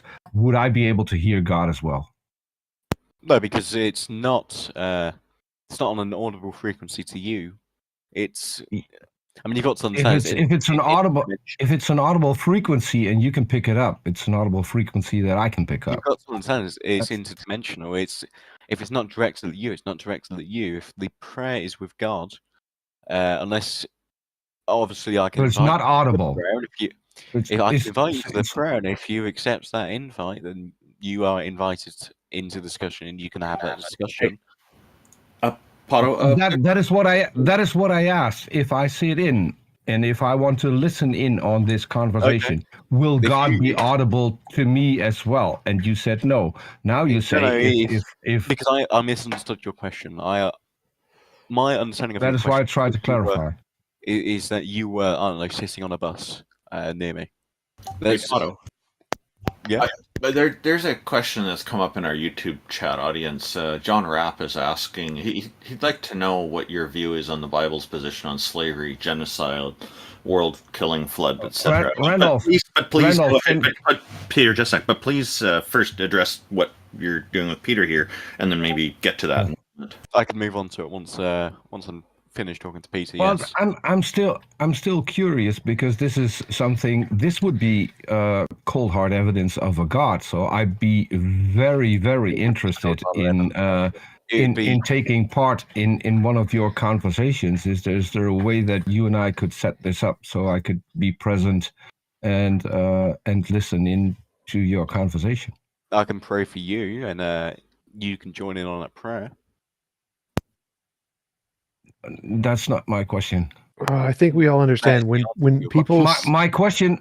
Hold on. My question is: can I sit in on a conversation that you are having with God? Because you just explained that if I get a certain invite and I'm open to it or whatever, I could audibly hear God. That is an experiment that I really would like to do. That I would really like to take part in, because the topic of this is, can you convince a God or goddess exists? That, to me, sitting in on a conversation between you and God, being able to hear both parties, that would be pretty convincing. Okay, do you have a church near you? I'll have to look, because they're closing faster than anything else. But it requires a church. I think an all-powerful God be directed to where he's sitting.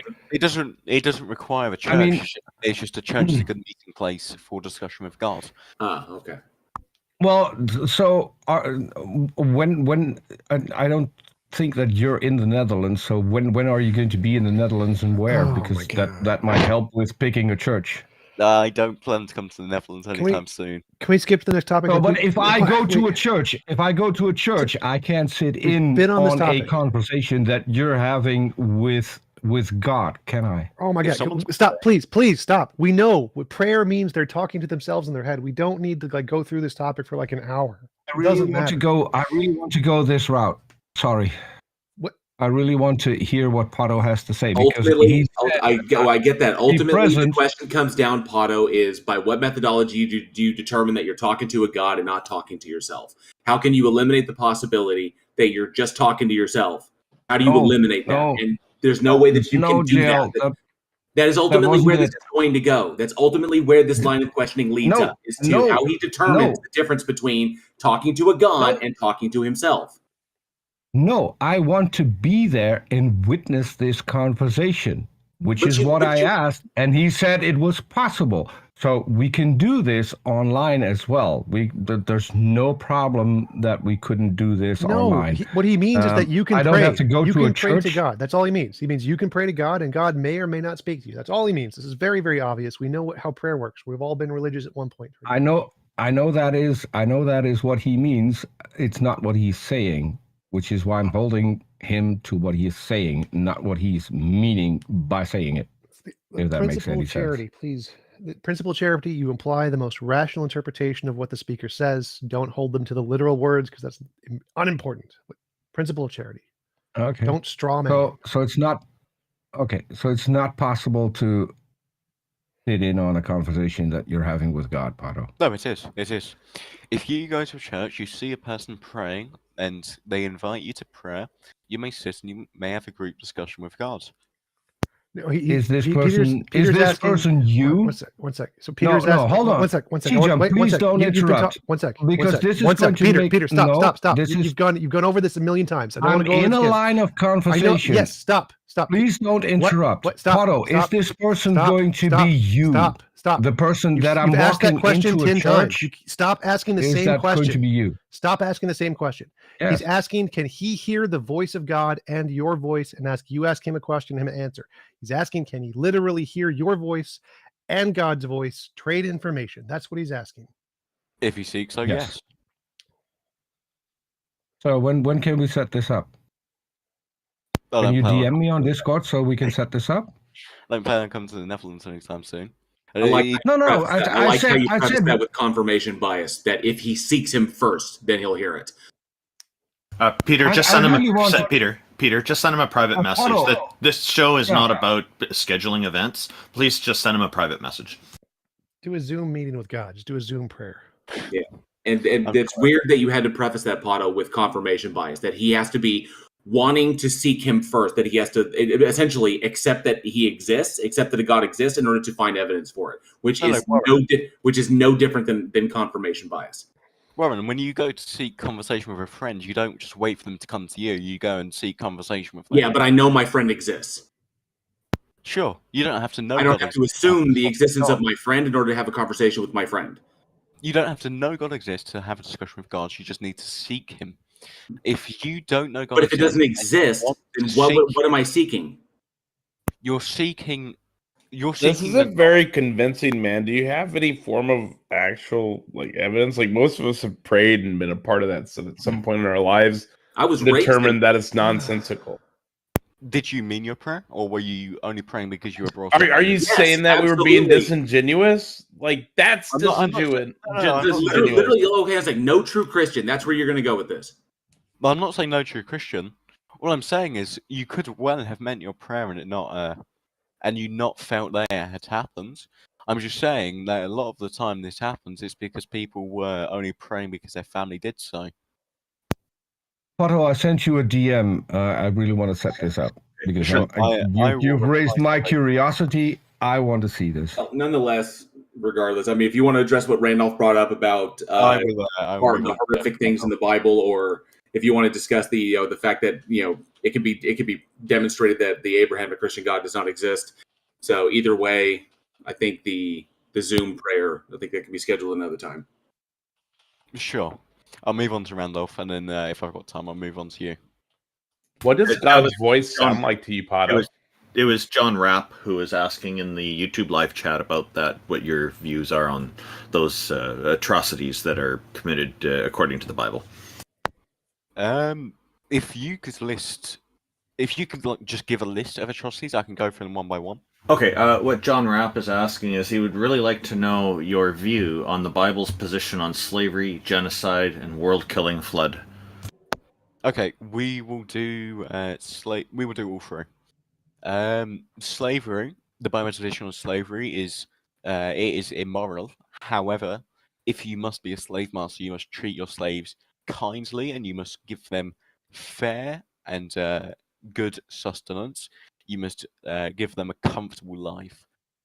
So if it's slavery, it's not fair. So that's already invalidated in my view. The assumption of chattel slavery, I think, is what's causing that. When it talks about slavery, you need to think of it more as serfdom than chattel slavery. Buying and selling of human beings is chattel slavery. Yes, that's not. Yes, you may buy your slaves from the heathens around you. That's chattel slavery. It was the same slavery as the transatlantic slave trade, just not about race. They just took them from the countries around them. It was literally generation to generation. There's a bunch of verses on this. Did you just ignore all the verses, or are you lying to yourself, or how did you get to this point? Well, no, what I'm talking about is when you look at slavery in the Bible, you have to assume it's serfdom because that is what was most. Why would we make that assumption? Because that was what was most done. You would buy and sell. However, it wouldn't be in the same vein as modern, chattel slavery, neo-slavery. It would be... Yes, it is. That's how chattel slavery was justified in the modern age, because it's in the Bible. That's where the justification for it came from. Have you seen the propaganda from the 1800s on it? It quotes the Bible. I don't. The propaganda that doesn't affect the Bible. That affects no. That comes from the interpretation of the text. You're trying to interpret the text another way in order to shine it in a more positive light. Well, no, I don't think it's a positive light. I think it's still bad. I think it's still bad that slavery what happened. However, it was still discouraged. No, it wasn't. There were rules for it, passed down. Deuteronomy, Leviticus. Correct, there were rules. But New Testament. There were ways to loophole your slaves into being your slaves for life. The rules were there to justify that slave masters, even though it was discouraged, treating your slaves fairly was still a rule that was given because God didn't want his slaves of righteousness, as you would call them, to be treated unfairly by their earthly masters. Which included beating them, but not so badly that they die within 3 days. Would you link a verse to that? I'm unfamiliar. Beating your slaves. It just seemed like God could have saved us all a little bit of trouble and just said in one of those commandments. Exodus 21, 20 through 21. Anyone who beats their male or female slave with a rod must be punished if the slave dies as a direct result, but they are not to be punished if the slave but they are not to be punished if the slave recovers after a day or two, since the slave is their property. All right, 1 second. I'm flicking to Exodus now. Exodus 21, 20 through 21. The fact that people are forced to do things they don't want to do in a slave-master relationship is sufficient for me to say, hey, this is slavery. But I also agree with the observations that have been put forward here, because the Bible does say very clearly, as J.L. Warren had just quoted, so that is slavery, it is chattel slavery. They are your property. But the question was not about, the question from John Rapp was not about chattel slavery. It was just about slavery. And so, anyway, I see that as unethical and immoral. And I guess once we're on that, we can quickly talk about genocide and world killing flood. Genocide, an example of genocide, in my view, would be the Amalekites, the attempted genocide against them, which seems to have been largely successful, unfortunately. And then also after that, there's the world flood that there doesn't seem to be scientific evidence for. Like these are all examples of the deity, I think, being pretty horrible, and the fact that we don't actually have evidence of the entire world flooding and covering every mountaintop, that's a huge amount of water, to me seems that is sufficient reason right off the bat to have serious doubts about believing in this God.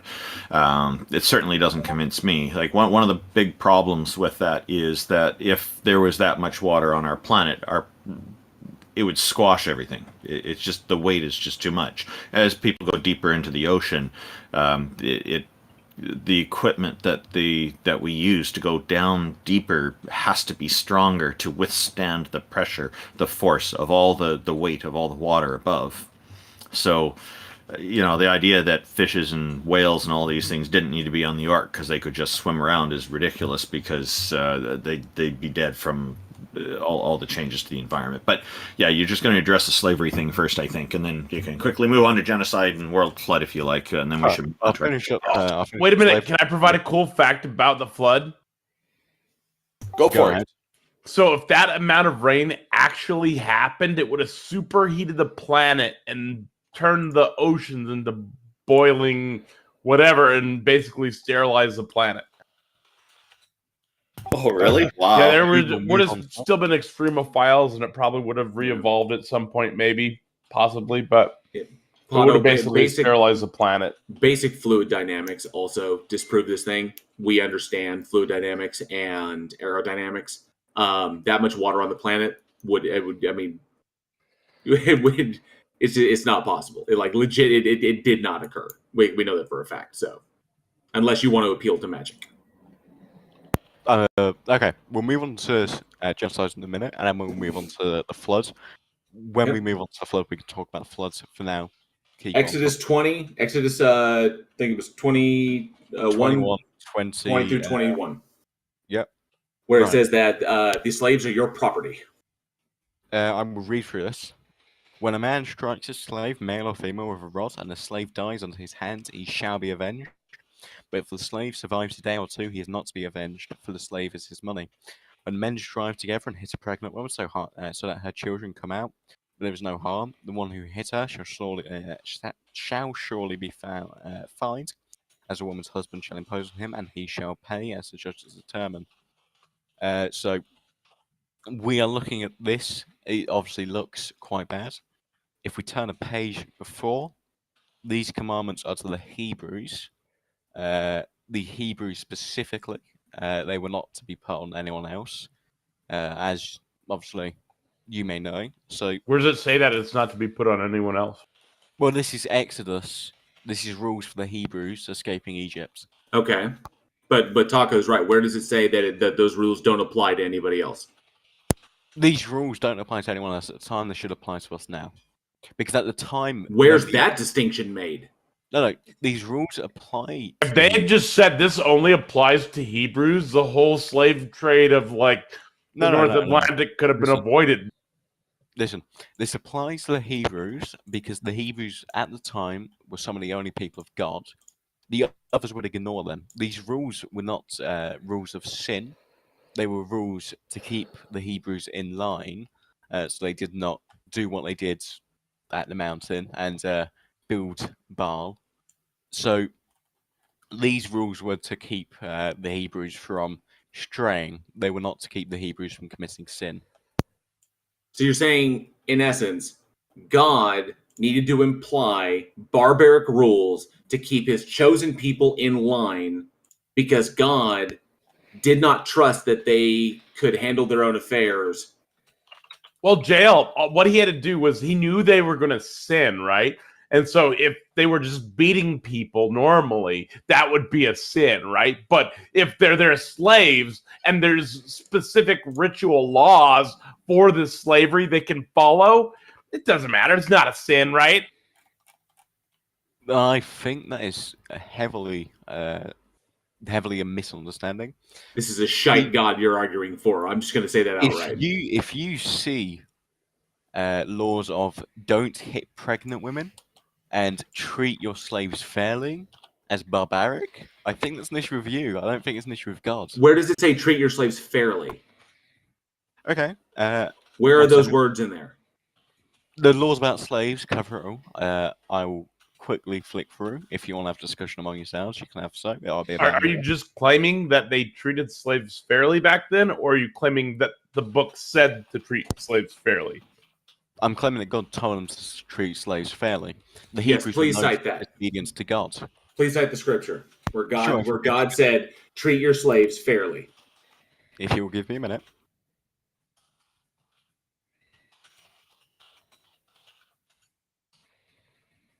And then please, juxtapose that against Paul saying, all slaves should obey their masters, even the cruel ones.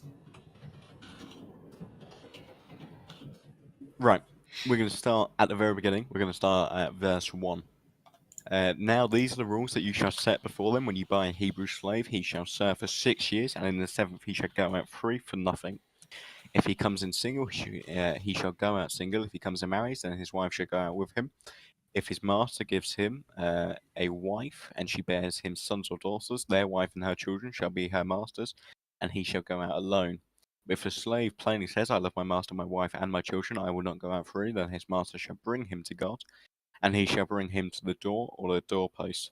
And his master shall bore his ear through with an awl, and he shall be his slave forever.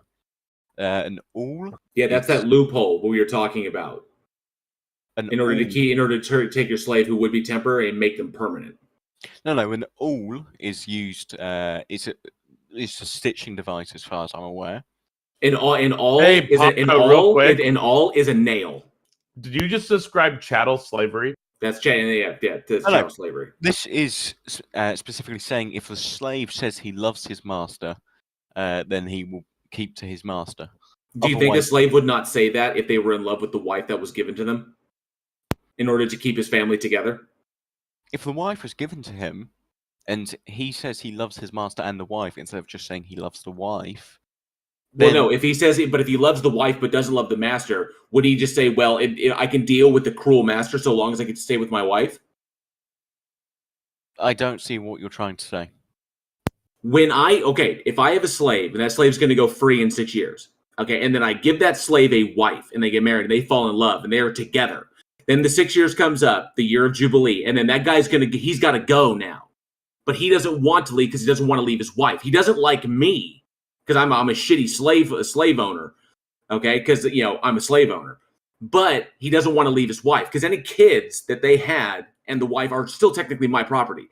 But he doesn't want to leave them because he's their dad, okay? That's his children. So he says, yeah, I love my master. And he just says that so he can stay with his wife and his kids. That is a loophole that is utilized to keep them in bondage forever. If you were using a loophole to be a loophole, then you're going to be punished accordingly, because it was the backbiters essentially who would be punished the most on Earth. This isn't at all in regards to the supernatural punishment. This is entirely on Earth. So what is said essentially is, if you are using a wife as a tool to bring in your slave, and your slave is a man of God, God obviously will tell you, will tell the slave even, that it is not his place to take that wife, because that wife will entrap him. The God protects those who Okay, where's the record of that in the Bible? Or is that an assumption you're making in order to justify the position in the Bible? No, that's not an assumption I'm making. It doesn't justify anything. It is clearly stated, Psalm 91, in fact. If I can just flick through, if you'll give me a bit of time.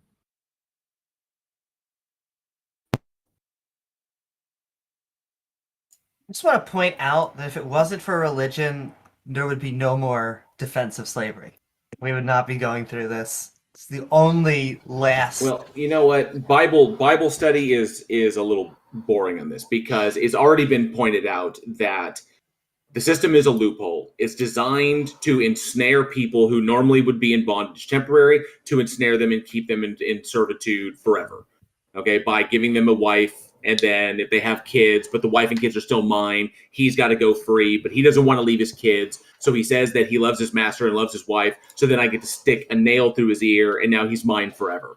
This is a loophole system designed to keep people in servitude forever. It's because I give them a wife.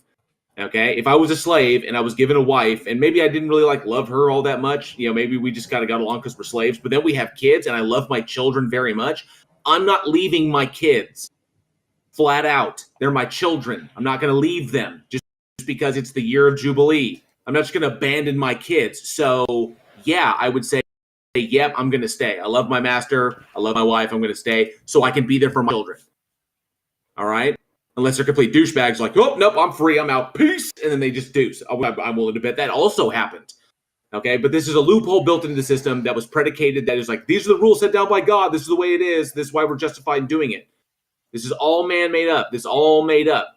And the fact that your Christian God doesn't actually exist because it can't exist by definition, then why? It's all made up by human beings. So why did we even get on this? I think tangent? the Bible study. I think we're done with the Bible study. We shouldn't. Okay, we can move on from slavery if you want. I don't want to. This was a relevant question from YouTube. It has absolutely nothing to do with the topic. We get back to the topic, next speaker, evidence of God, or something. Cool. Well, thanks for coming up, Pato. Do you have any last words you'd like to say? Last words. God bless you all. Have a good day. Have a good day. If you ever want that demonstration, Pato, let me know. You can message me on the channel or email me, but we'll demonstrate how your Christian biblical God does not exist. Thank you, Pato. Pato, check your DMs. Okay, thank you for coming on, Pato. Who's next? I can't read this name, but what's your name, man? Zaim. Hey guys, how you all doing? What's going on? Pretty good. How are you? How are you? Yeah. First of all, my vocabulary is not really good, so English is not my first language. I'm going to try my best to explain you guys. You're doing quite well, so don't worry about it. So same for me. Don't worry. Yeah. Okay. The God I'm going to argue here is Islamic God, independent. You know what I'm talking about, right?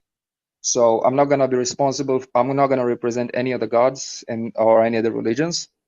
And I would request you all to give me some time to make all my points, because otherwise I would forget.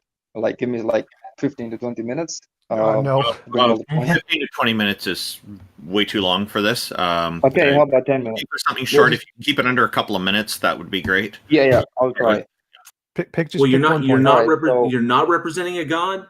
You're not. Do you? No, I'm representing only Islamic God, not any other God. So Allah. Okay, gotcha. Also, I will say when people aren't live, they don't realize how much 5 or 10 minutes are. But a minute or two is actually a good solid time frame. So a minute or two, it's yours, Islamic God. What you got? The guy, he spent 1 hour here, so I'm allowed to do at least 5-10 minutes.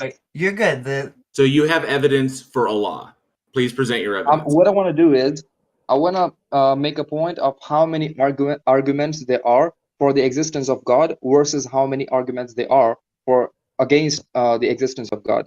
This I want to make a point of. Well, so why does that matter? Because then it would be you have more reasons to believe in God than to not believe in God. Hang on. Sorry, Zaim. Yeah. I have no reason to believe in God because I can demonstrate that it doesn't exist. Wait. So okay, what does Allah? So in the face? No. I'm asking this. TJump, I'm going in a direction. TJump, I'm going in a direction. Let me finish. So if I can empirically prove, if I can empirically demonstrate that the God does not exist, what hope does any argument have in the face of that? Wait, I want to address what his actual point here. That's where I'm going. That's the direction I'm going. TJump. No. Look, man. Not everybody gonna believe, even if you can prove. You still have flat earthers. What you gonna do about them? I can't prove you all, bro. Even if I can, I can make arguments. I can make points. I can't convince you. I can't prove you, bro. That's up to you. Okay, no. But no. See, this is where I was going, TJump. But Zaim, what's the name of the stage? What? Convince us. Yeah, I can't convince you. I can only make points. You just said that you can't. And you just said that brother, I I can't be certain that I can convince you. I can try, so I'm gonna make points of that, right? No, he made a good point. He made a good point, which is the number of arguments. He said the number of arguments for God is greater than the number of arguments against God. That's fine. Yeah. So like, even if we have like the most common platform we use to fact check the articles is we use Wikipedia. Even if we go there, you can find the list of arguments for God. One sec. So I agree. The list of arguments for God is greater, like academically published list of arguments for God is greater than the arguments against God. That's true. But arguments, the fact that they exist isn't evidence that they're true, right? You can have an argument. I just want to mention all the arguments we're very, very familiar. You can just give a list of them. I know them: teleological, ontological, moral, all kinds. Okay, I'm just gonna give you a list. No, I don't want the list. I want to know why you think it matters the number of arguments, because I can make infinitely many arguments that God does not exist. Making up a bunch of arguments doesn't add evidence. The number of arguments. Okay, I'm gonna tell you all the most strongest of the arguments against the existence of God is this: that if you don't want my points, then how can I even say anything here? I want you to tell me why the list matters. Why does the list of arguments add up to evidence? A list because of from our point of view. Our point of view, if you add up a bunch of crap, it's still going to be crap. Like you could give us 1,000 crappy arguments, they're going to be. I'm not going to talk about no crap here. Like, what I'm saying is that there are like hundreds of reasons to believe that there is a God and to know and to acknowledge that there is a God. Then there is not even like one solid point to believe that there is no God. So I just want to like mention all of it as a whole. Like you will have the whole image of how much of a difference there is and how wise it would be to believe in a God and to eliminate the risk of not going to hell. So like 0 plus 0 plus 0 is still 0. So even if you have 1,000 zeros, it still adds up to nothing. Look, I'm not going to give you 0 plus 0, man. I'm going to give you 1 plus 1 plus 1. Wait. I understand. Valuable. I understand your argument. I'm just trying to help you understand here. So if you said there's a lot of arguments for God's existence, but if they're all very small numbers, like if they're all 1, then you have like wait. Just listen. Just listen. Stop. Just listen. So if you have a whole bunch of arguments that are very, very small, and they add up together to be very, very small. So if there's 0.0001 plus 0.001, 0.002.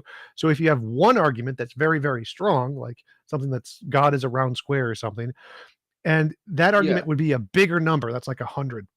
Yeah, so true. Definitely agree with you. Wait. So if there's one argument that's very strong, it's better than a whole bunch of arguments that are very weak. Exactly. Right? But there are hundreds of evidence who are very strong against the argument of non-existence of God.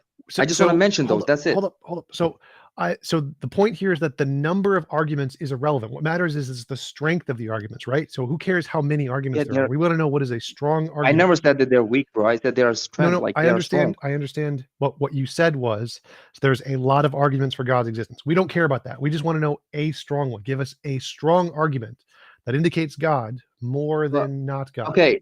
So here's my request. I just want to this is my request. Would you allow me to mention all of the strong points, like all the strong arguments? Is it allowed here? Can I do that? No, Zayn, pick your best. I've been through every single one. I'm gonna name them all. I'll try to name them all in 1 minute. It sounds like what you're about to do is just say kalam and cosmological argument. We know those. Not that. Stop. No, not just kalam. Stop. So I've been through each and every one of those arguments. I know where each and every one of them is wrong. So okay, maybe you've been through, but not everybody. I just want to make stop. I don't care about the names. Right. What I want is to go through one of the arguments to try to find out, is it a strong argument or a weak argument? Is it one of the big numbers or one of the small numbers? So give us an example of one argument that you think works as a good number, and I'll see if I can show it's not. Yeah, your best argument. Give the number one. Yeah, give your best one. Look, man, I'm not. Look. If you have several good ones, pick the best. Don't deflect. Listen, just pick the best. This is like when I came, I told you guys that what I want to do is I want to mention those. So if you can allow me, I don't want to debate. I don't want to reason with one argument and you're not wasting your time. So pick your best and let's go from there. Here, let's compromise. Pick 2 of them. Pick 2 of your best. No, man. No, this is not what I want to do, man. I want to, because my point is that when I will mention all of them at once, No. it will almost No. convince you, because this is what it's about. Let's It's go- about If who they're is all God, bad God, or arguments, God as why it is. would they convince us? Wait, If it's just so- a bunch of yeah. bad arguments, why are they going to convince us? Try one. No, I'm just, Try one. bro. If we go over them one by one and just go down the line, what's the problem?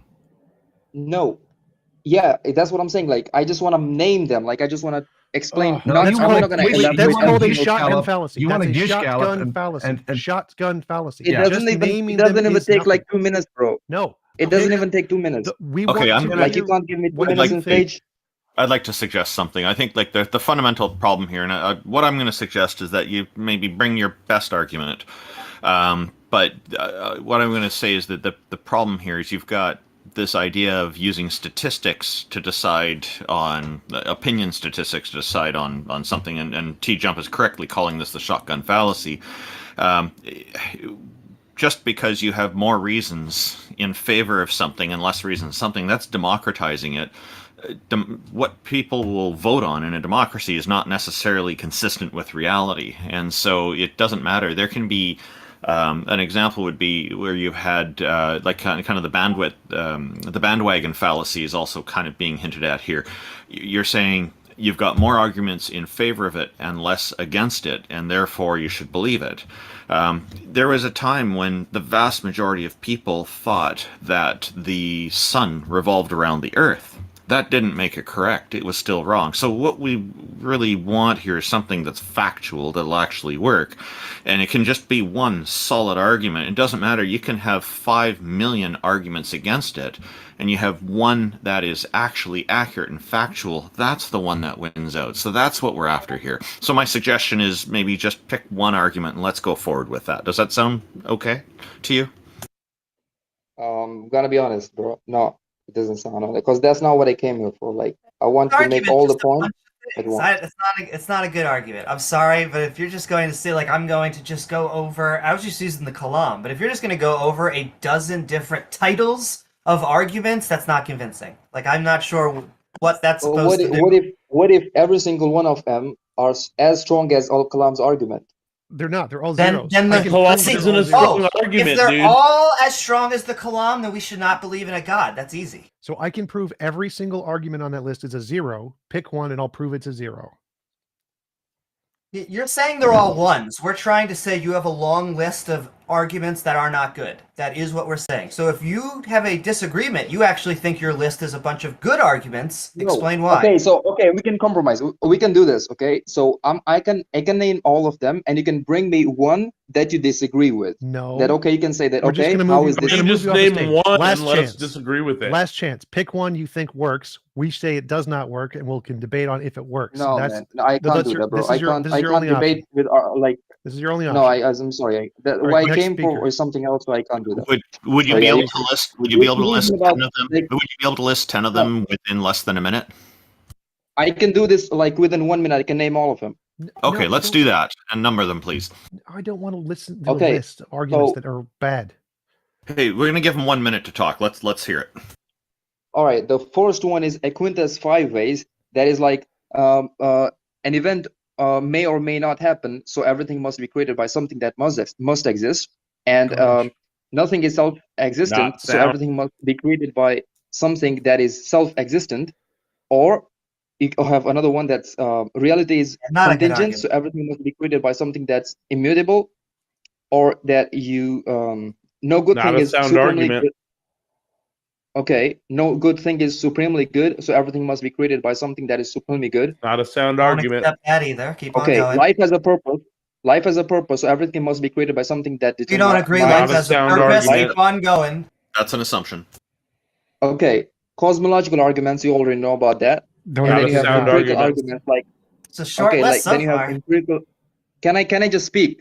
No, you gave because me your 1 arguments minute. are No, garbage. can you? We're going to debunk your arguments Okay, you as can you tell say me them. after 1 minute, bro. You Let- gave me No, 1 we're minute. going to debunk He's you gonna I as you use say them. 1 minute. He's going to list 10 arguments here in 1 minute's time. So he's up to 3 already. So go ahead, carry on. Let's Okay, just let and him then you finish. have and then you have empirical arguments that talks about like the beauty of the existence, like how creative the cosmos and our like the mechanism of eyes and brains and everything, how it's arranged, and then you have the argument of consciousness, and then you have the history of God, how it's always been there, that it's a new concept of non-existence of God. Then you have the three question argument, that how we came into existence, what is our purpose of existence, and then where we go after we die. And then you have argument of miracles, like we witnesses of miracles, falsifying test of scriptures, argument of witness testimony, historical events from everywhere around the globe about miracles and God's existence, the fear of God, that you can't mock a God, and the God is being feared globally, so it must be a real thing. Otherwise, everybody could be mocking the God, and everybody could disrespect it openly and which we do without any fear. Okay, for future The reference, question we'll of never life, and then allow you this have. again. We'll never allow this waste of time again. Like all of those are better explained by naturalism. Okay, no those are all problem. false. Easy No to prove problem. false. I've already done that. I've proven every Okay, single one so of them. what I'm going to say here is I'm going to take all those arguments together as a syllogism, put them together as a whole single argument, because that's what's happening. You're presenting all of these, saying they're better. That is, in effect, a syllogism.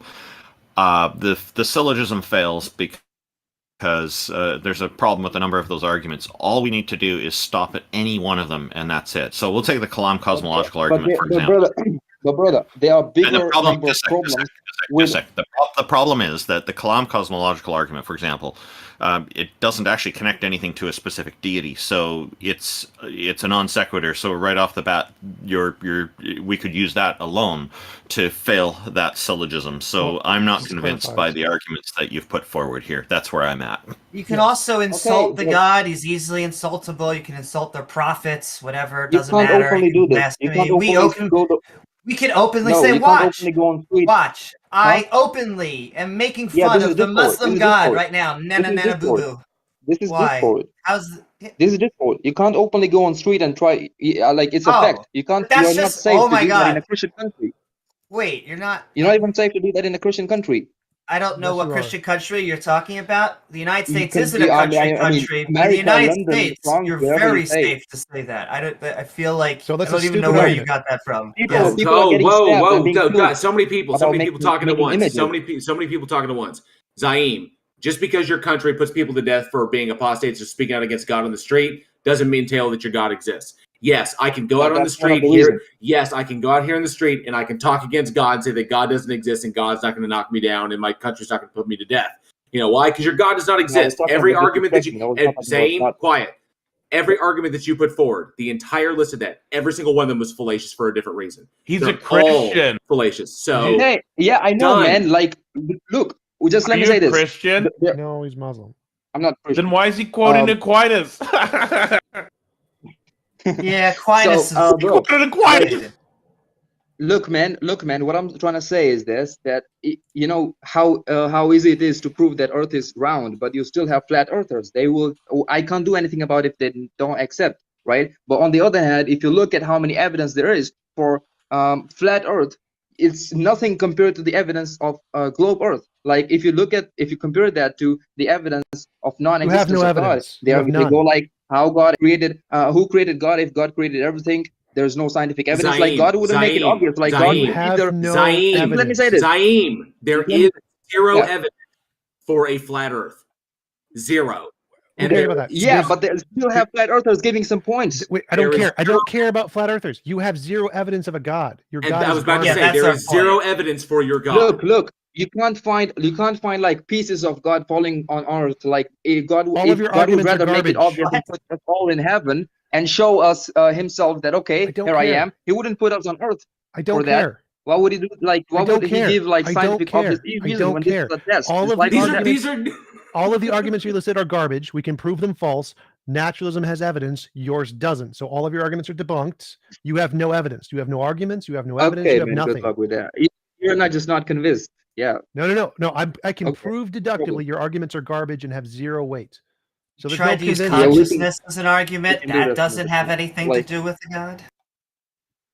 Huh? You tried to bring up one of the things was consciousness. That's just my trigger word for a topic. That has nothing to do with the God.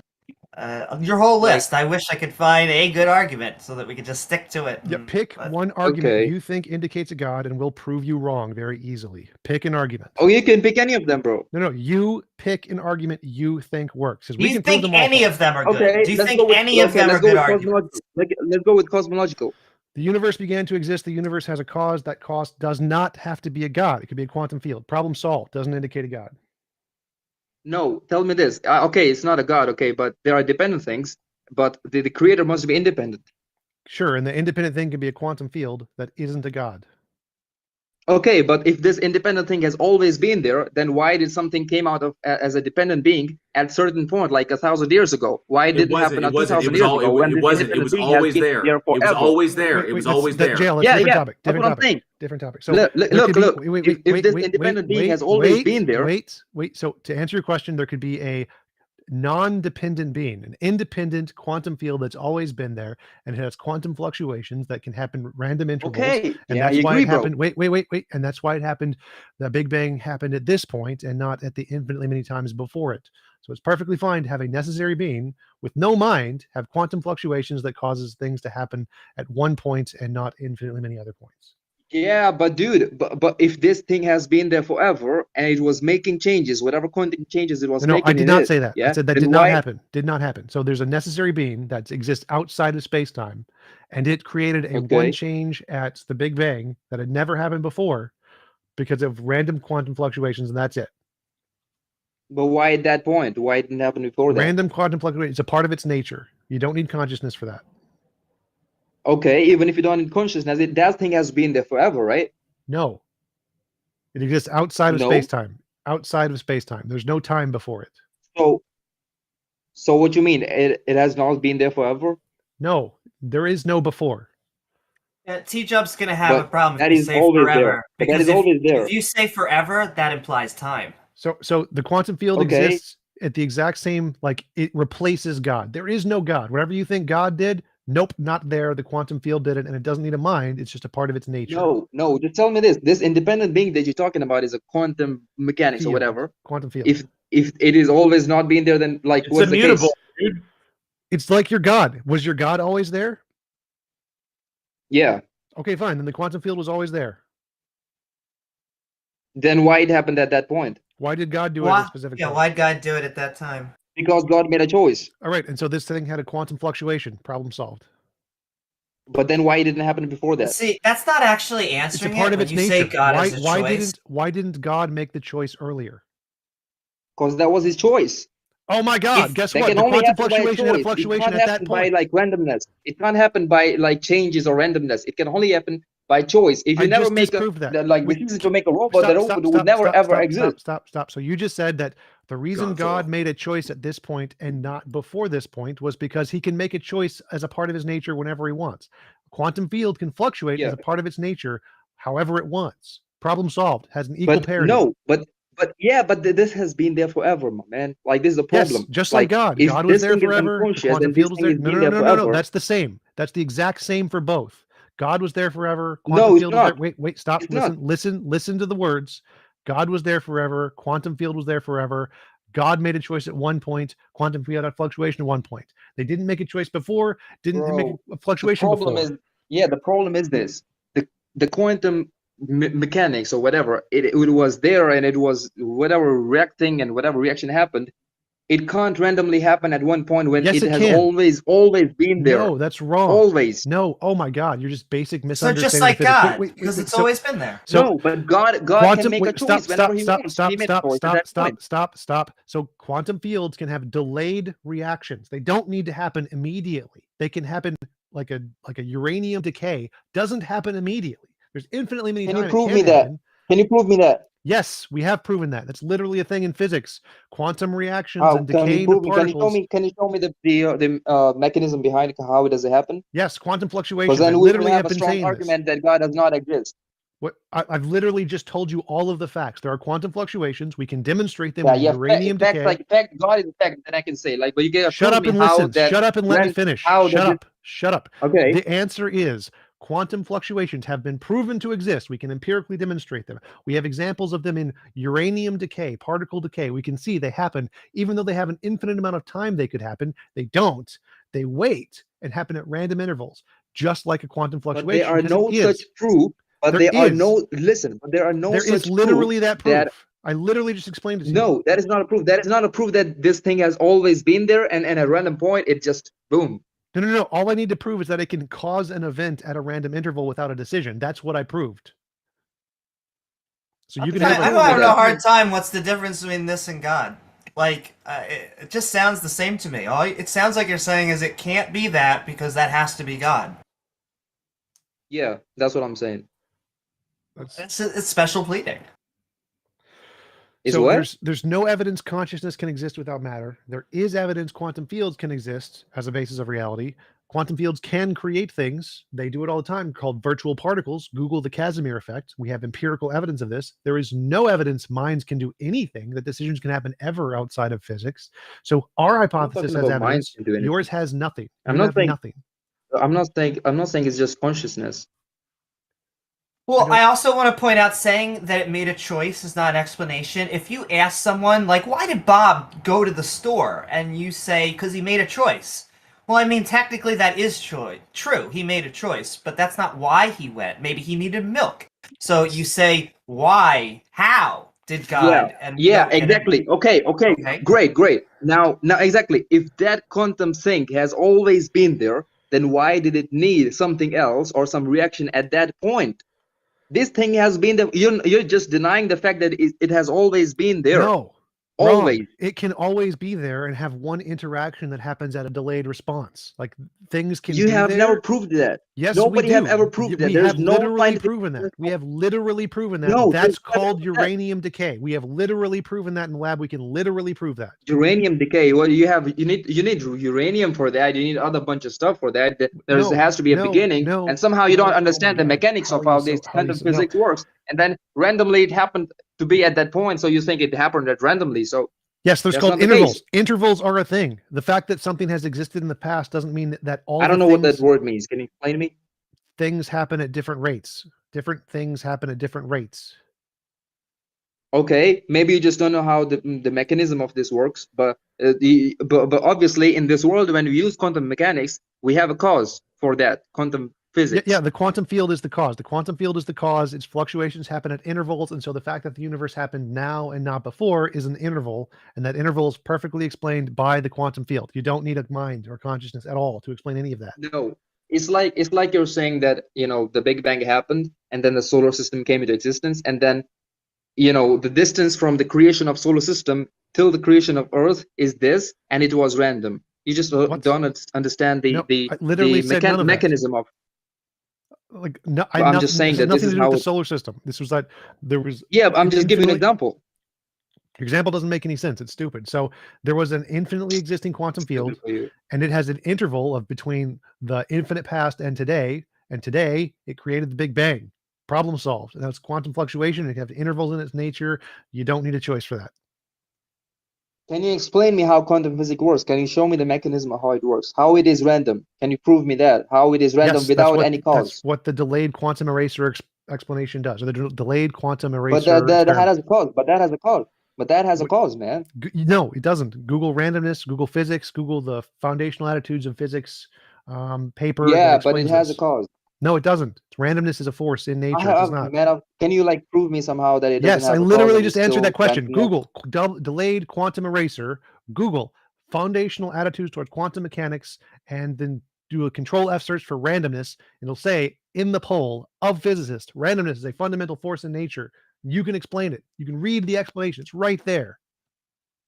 Delayed quantum eraser. First of all, I'm not an expert in quantum mechanics. I don't have that much knowledge, so I'm not the right guy to debate this. But I'm pretty sure if I can go back and come back again, I can reason with this, because there are millions of reasons and there are millions of evidence of existence of God as a sign, not as a scientific evidence, so-called planets falling down from skies like that, parts of God falling down. Do the research. Okay, I will do it. I will come back. That's great. Inshallah. So check the paper. Yeah. Foundational attitudes towards physics. Look for the randomness section where it says randomness is a fundamental force in nature. Cool, I'll do that. Do you have anything else you'd like to say?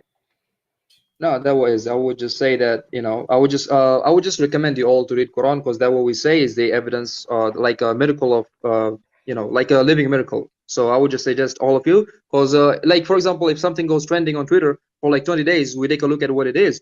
This book has been trending for 1,400 years by 2 billion people claiming that it's the word of God. So it's worth taking a look at it. So yeah, have Cool. a good day. Have a good day, everybody, and Thank you, man. thanks for having me.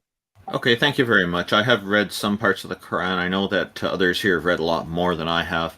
I appreciate your time, and I think in future we got to be very careful, as TJump was pointing out, that we're looking for an argument. If you had like 2 or 3 arguments together that you wanted to put as one set, that's fine.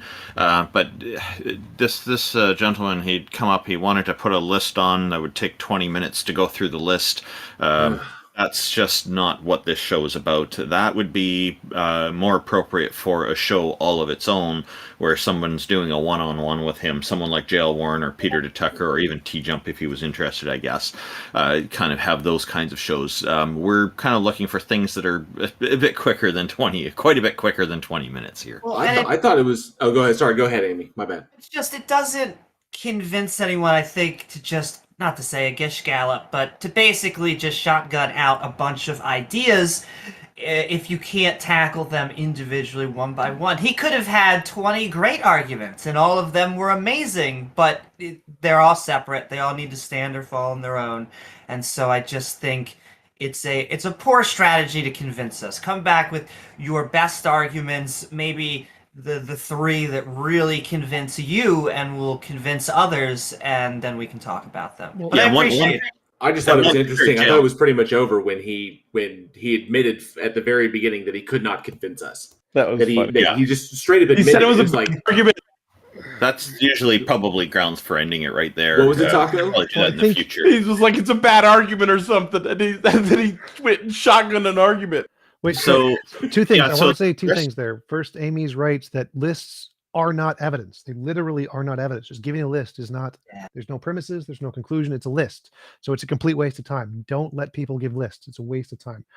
Second thing is, I disagree with JL that when he says that they can't convince us, that's not like an admission. They're just poisoning the well, saying you're just biased. That's what they mean by that. So it's not, they're making an argument. That's an argument that we're biased. Well, we recognize that, but if he's just going to admit that up front, then that should have been grounds for the end of the conversation. Now, I just want to make one quick note about syllogism. When you have, the more premises you have, the greater risk you're taking at the syllogism being shot down, because you're exposing yourself to more arguments. So the best approach here is to try to keep the arguments as simple as possible, and leave out the things that are unnecessary, so that you have the simpler arguments are usually more difficult to refute, because that provides less opportunities for others to find weak spots in them. That's just a little word of advice. Room. Sorry? Less wiggle room. You got it. So give us a tighter, better argument. We welcome it. And welcome, Glowy Zoidberg. I hope I've got your name right. Just Zoidberg. Okay. Welcome. What have you got for us? Thank you. Good day. It's afternoon in Italy, so whatever. What you got for us today? I will keep my religious beliefs or status ambiguous for now, right? I just want to ask you a question, and we can use this as a platform for a discussion. Question is as follows: why aren't all facts and intelligibility grounded in the unembodied mind of the Abrahamic God? This is for everybody here who's an atheist. That's not answering the question, though. The Abrahamic God has nothing to do with if things are intangible, or if we can comprehend things. So there's nothing going from like killing a rabbi to everything becoming tangible. So I would actually just love to know from the pre-sup view what God has anything to do with intangibility, how it makes anything, understandable and coherent. It just seems like a voidless, vapid claim for people that don't want to present evidence for the fact that they think that a man came back 72 hours after decomposition. Sorry, just a word to clarify. Isn't this just sorry, we got to clarify. Excuse me, we just got to clarify. Did you say intelligibility, or did you use a different word, Zoidberg? Repeat the question. Why aren't all facts and intelligibility grounded in the unembodied mind of the Abrahamic God? Because it's grounded in quantum field, or the quantum field. Wait, so you want so essentially, Zoidberg, you're asking the opposite of what Jeff Trimble asks of pre-subs. It's Darth's question, dude. Yeah, so Jeff Trimble will ask precepts for basically the argument for the first premise of the tag. You want us to argue the negative of that. Yes. Yeah, so you think a disembodied mind exists. Why? I never made any claims that it exists. I'm asking facts can't be grounded in something that doesn't exist. So, I mean, are we done? Why do you think it doesn't exist? Because of the way that we know consciousness. Consciousness needs a physical medium. It generally seems to be an emergent property that came billions of years after. And so a god would actually be putting the cart before the horse. A god doesn't make anything tangible or understandable or comprehensible. That's just, nonsense. There is insufficient evidence or logical argumentation to support the claim that a god exists. Therefore, we reject the claim that a god exists. By extension, we're atheists. So that's literally this is just a shifting of the burden of proof. So the burden of proof is still on you to demonstrate why things are grounded in the mind of this God. So you still have to justify the first premise of the tag. Is it not possible for us to have consciousness outside of the material? I don't think so. That seems impossible. Is it impossible? Sure. Yeah, Probably. I think that's impossible. Why do you think it's impossible? Well, no, I think it's logically possible. There's no logical contradiction. Why does that matter? I'll even go with TJumps. I'll say it could logically, but it doesn't seem biologically possible right now, from what we know about biology. But And even if it could, it doesn't entail that it's the Abrahamic God. Of course. Okay, so you're still stuck. You're still stuck with the burden of proof. There's a difference between logical possibility and actual possibility. Yeah. Do you have a reason why you think that a mind can exist without a brain? Oh, I'm just trying to understand what the opinions of the people in the room are. I'm just trying to dip my toe. It seems actually impossible. Well, because there is insufficient evidence and logical argumentation to support the claim that these things exist. That's why they're rejected. That's why the claim is rejected. So that's all the justification that we need. Mind appeared to evolve over the last 4 or so billion years on Earth. It appears to not have existed prior to this life. But I think you're taking it to literally, right? Like mind, there's some sort of I'm just going to use this word, right? Some sort of a quote unquote machine, right? That does specific, that has specific actions and. That's not the Abrahamic God if it's a machine. Please, can I finish, Tuck? Thank you. It has a specific way it works, right? There's that we can observe when it comes to a mind, right? And in not in the biological sense, right? But just in the sense of a mechanistic process or entity that experiences mechanistic process or events that lead to some other process or event, right? I was with you up until it is the same mechanistically. It doesn't matter if it's biological or a machine. So it doesn't matter if it's organic or metal. It's still. But I'm talking about something outside of material reality, right? So I'm lost. Material thing. I'm lost. Is there something that isn't material? Yeah. I mean, what would be something that isn't material? I can imagine that, right? I think. Yes, just because you can imagine it doesn't mean it's just because you can imagine it doesn't mean it's exit to reality. Zoidberg, I just want to be very careful. How could you imagine something that's not material? Well, that's incoherent. No, it's pretty easy. We can imagine plenty of things, like unicorns are not material. But hold up. I don't understand the point of anything you said. I've lost any recollection of what a point of the conversation is. What is? No, I'm just trying to understand why why is it impossible for intelligibility and facts to be grounded in the unembodied mind of the Abrahamic God? It's not impossible. It's possible. There's just no evidence for it, and so believing it is irrational. But you would probably say, sorry, TJump, go. Oh no, I was just basically interrupting to agree, so I probably shouldn't have done that. But it's pretty much what I said. There is insufficient evidence or logical argumentation to justify the belief, so it's irrational. So that's why. So go ahead, Chloe. It's Okay. Yeah, sure. There is not enough belief. There is not enough evidence to justify that belief. I completely agree. Okay. I would remain skeptic of the existence of the unembodied mind of the Abrahamic God. I think that's a fine position to have, don't you? I do. Sure. What do you think that entails when it comes to like, well, let's.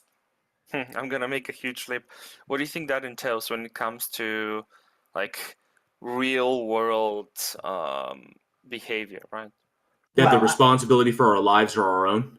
I can also Sure. tell you the joke is science builds planes and religion flies them into buildings. Well, wait. So it says nothing because the fact that you lack a belief in the Abrahamic God doesn't mean you don't have a positive belief in other things. So there are many spiritual atheists, and so you can have an alternative model of reality that guides your actions independent of lacking belief in a God.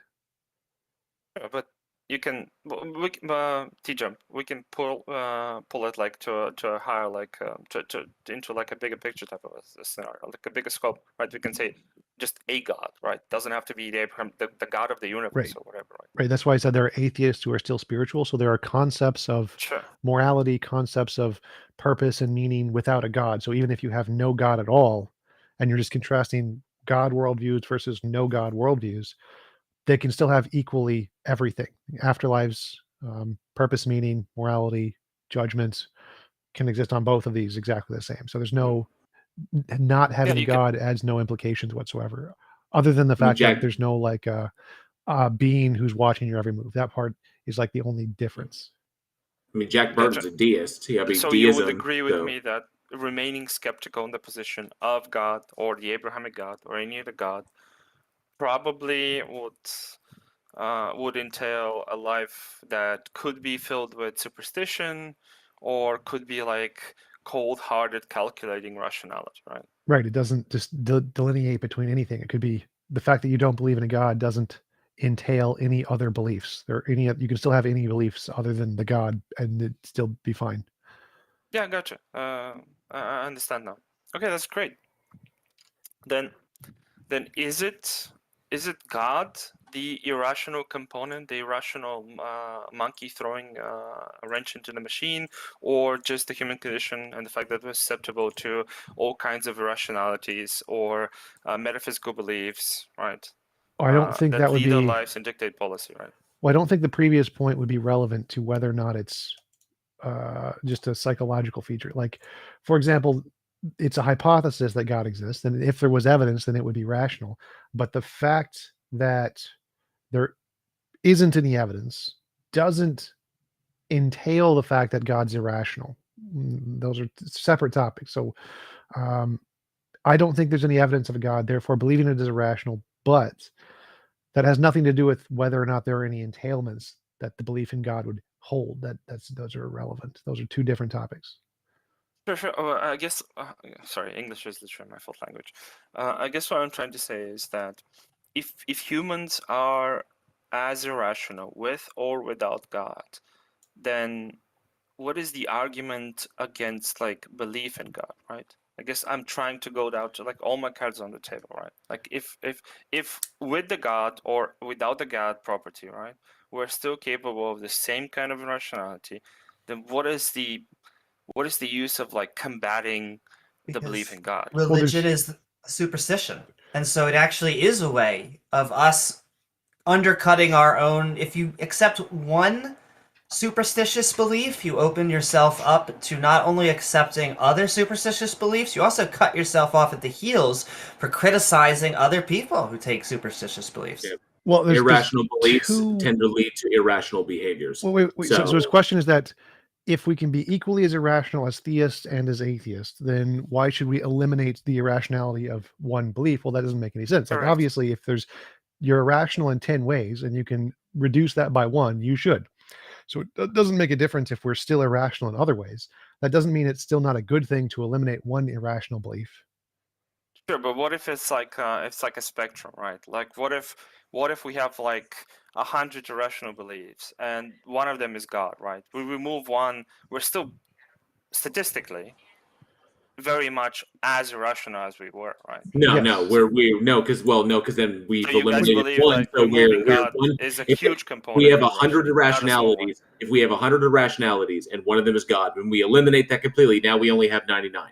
Right. But it would seem that, I guess like it will make like a small difference, right? Well, But the amount still, of the fact difference doesn't mean it's not a difference. So if you have 99 splinters and you Sure. remove one, that's still a good. So you've still moved in the correct direction. So there's still an argument that you should eliminate the one irrational belief more than or you should obtain the 99 irrational rather than the 100 irrational, and so that would be an improvement.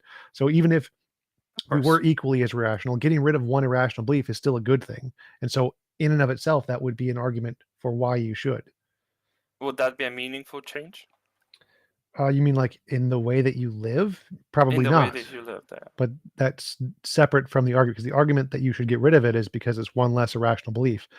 It's not that having one less irrational belief would improve the way you live. If that was the argument, then that argument would not be as sound because it wouldn't make a meaningful difference. But since the argument is simply that you want to hold as many or as few irrational beliefs as possible, then eliminating one irrational belief would be a positive. Gotcha. By virtue, by eliminating that irrational belief, then any irrational behavior that would be justified by that irrational belief, you have also eliminated. So, Gotcha. By the way, TJump, huge fan. I'm an atheist. What do you guys think about Jeff Trumbull's argument? Who? He's leaving precept bodies all over the place. Dude, Yeah, he's tearing them all the apart. time. Yeah, I agree with him. He's asking them to justify the TJump. first premise of tag. Yeah, it said basically, what is the argument for that supports the first premise of tag? And it's like, what is the argument that all intelligibility is grounded in the Abrahamic God? And intelligibility. Yeah, why is that? And so he's asking for a justification for that What's the first first premise, premise? and no one's been able to answer it. What's the first premise? What's the first premise? Can somebody like pull it up, please? Tag trans. God. God is a necessary precondition for logic and morality. For intelligibility. So if that's literally what everyone asks every precept. Yes. So I guess I was asking, what is the opinion of this from? Okay, yeah, so God is a necessary precondition for logic and morality. And then what is the justification for that? He's in the right to ask for the justification. I mean, of course, but I guess I was asking is that what outside of, because I'm curious, I'm kind of new to debating this, right? And as far as I know, there are two types of theological, like pro metaphysical existence, theological positioning, pro God, right? In the case of the Christian God, right? Which is one is evidences and the other is presuppositions, right? And the fact of the matter is that, sure, if somebody's using presuppositions, Jeff Trumbull's argument's pretty good. I agree. Well, I don't, from what I've heard so far, I don't agree, because the first premise is that God is required for the preconditions of intelligibility. And if you ask, well, what is your justification for that? If there's a competent precept, they're going to say any alternative will lead to contradictions. That's going to be their justification. Well, that's Van Til's response. That's how Van Til justified it. And he was doing that in order to avoid an infinite regress of causes or motions. Can somebody explain that for me? So like they're saying that if one of the common examples is that if you appeal to naturalism or whatever, you have the problem of induction, you can't solve the problem of induction. Therefore, it doesn't count as a precondition of intelligibility, because in order to count as a precondition of intelligibility, you need an infallible justification. But there's a problem of deduction too. Well, it's not the point. Obviously, they're making stupid arguments, but the point is what they do is they say there is one of the biggest problems in philosophy we haven't solved yet. Since your worldview doesn't offer a solution to that problem, it's not an infallible justification. Therefore, it can't offer a grounds as a precondition of intelligibility. Doesn't it have to be just good enough? You just repeat the same argument back though at deduction to them, and you're at a standstill because neither induction or deduction or even abduction would work. Well, you just say that your God can't do it either, but that's separate to the argument, because the way the argument tree would work is first premise is God is required for intelligibility, and then you take this guy's argument, I forgot, it's John or something. What is the justification for the first premise? They would reply, the justification is that any alternatives lead to a logical contradiction. And then you'd ask, what is the contradiction? And then the contradiction would be that in order to count as justification, you need infallible knowledge, and this doesn't offer infallible knowledge because of problem of induction or Gödel's completeness theorem or problem of universals, whatever. They're just going to offer one of the big philosophical problems, and that would be how their argument would work. So there is a way to answer it? Yes, it's a very easy way. There's a correct argumentative line we can use when Jeff asks you this. Yes, it's just say that any alternative will lead to logical contradictions would be the response. I would say they have to justify how they know it to be like God and not a sufficiently powerful enough entity. Because they're saying specifically it's this specific thing that is the thing that grounds all things. Now, we could say, sure, there may be a thing that grounds all things, but what's the justification for saying it's the Abrahamic God? Just because you define the Abrahamic God as being this thing doesn't mean that it actually is. Well, that would be the same thing. They just say that anything other than whatever hypothesis they think would lead to a logical contradiction in acting as the justification.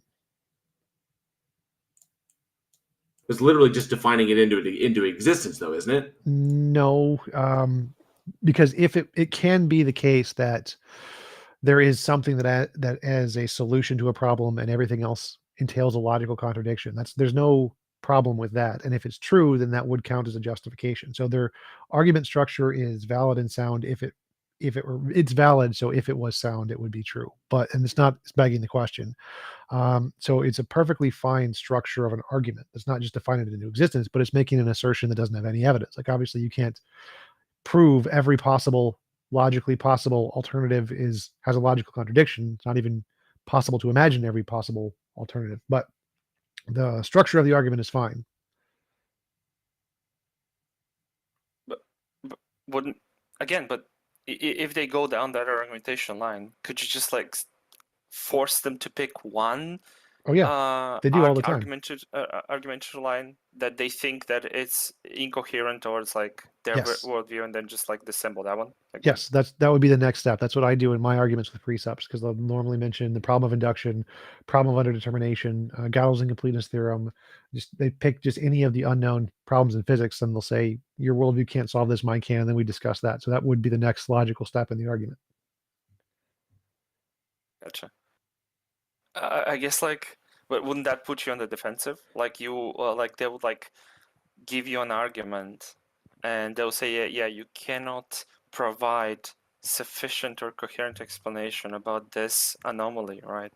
Yeah. So therefore, the onus is on you in terms of your worldview. Then you ask, how does your God do it? Kind of seems unfair, right? Well, no. Then you ask, how does your God do it, and then just mirror the answer. Oh, gotcha. Well, I guess so. Yeah. Okay, thank you. That's it. Thank you, guys. You've been lovely. Thanks, Zoidberg. We're good one, man. Oh. Thanks for coming by. Who's next?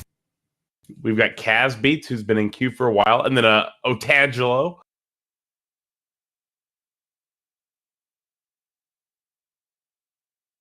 Kaz Beats, I invited you up.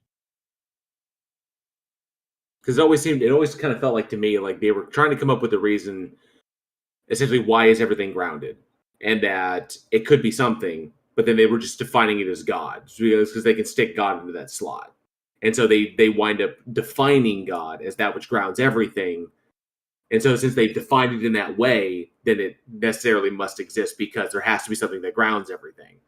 But there's no way to determine if that's God or a sufficiently powerful entity or some aspect of physics that we don't understand yet. So they were just defining it as existence, which is where I was coming from on that. But apparently I was wrong. What's going on, Kaz? Yeah, it is. Just listen to what he's just saying there.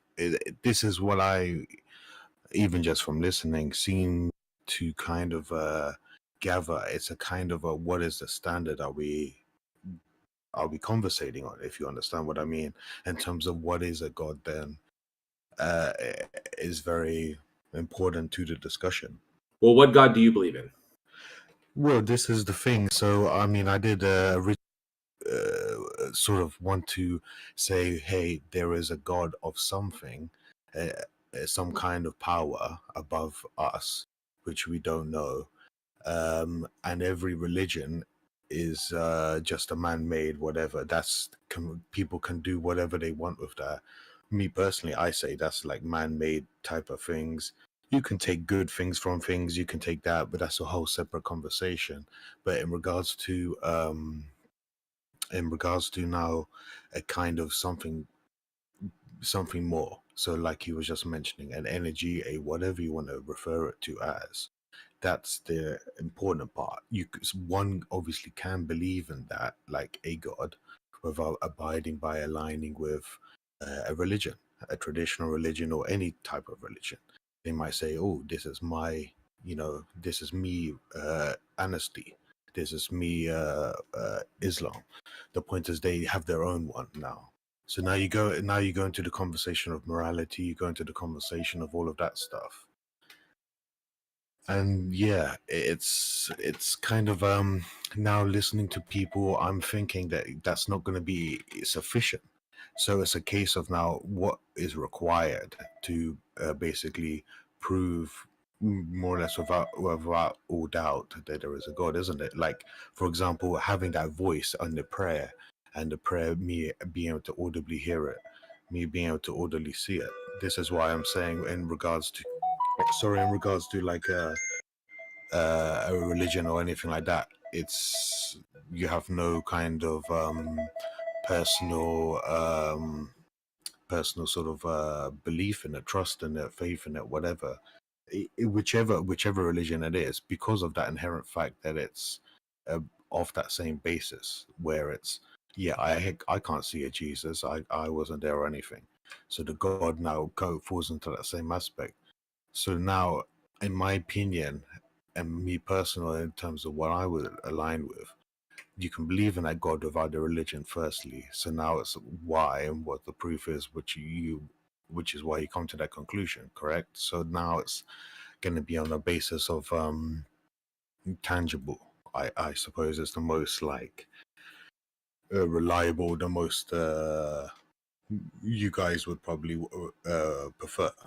If I could shake his hand right now, I believe in him.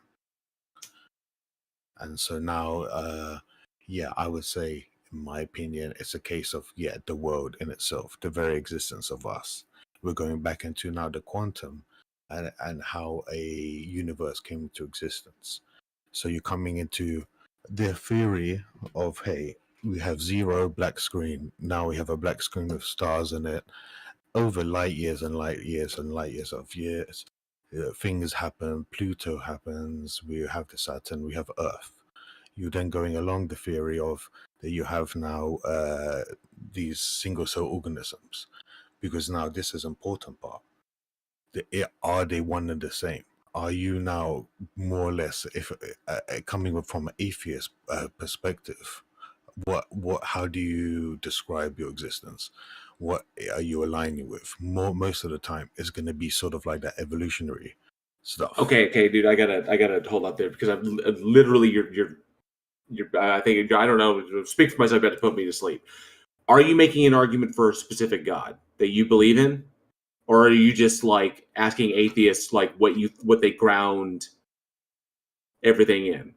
Well, what I was leading to is that in terms of like defining that stuff, I'm coming from a place of a power, which why? Which colloquially would be okay, God. great. What evidence is leading you to accept that position? Yeah. So then I'm saying, in terms of like something more tangible, like the voice and the prayer, etc.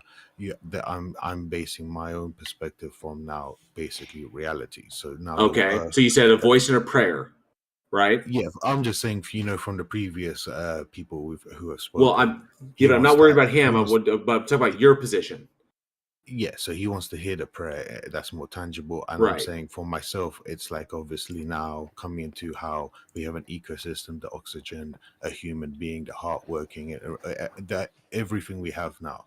So basically, just the world in itself, the creation. Does the existence of the world logically entail that there's a God or even a higher power? Okay, so now we go into that, and now what you just said. So now in terms of sort of like a quantum universe, going from the zero, the black, into it's a yes or Kaz, it's a yes or no question. Does the existence of our world logically entail that a God exists? Yes. No, it does not. The answer is no. Well, obviously, why yes? Why do you think yes?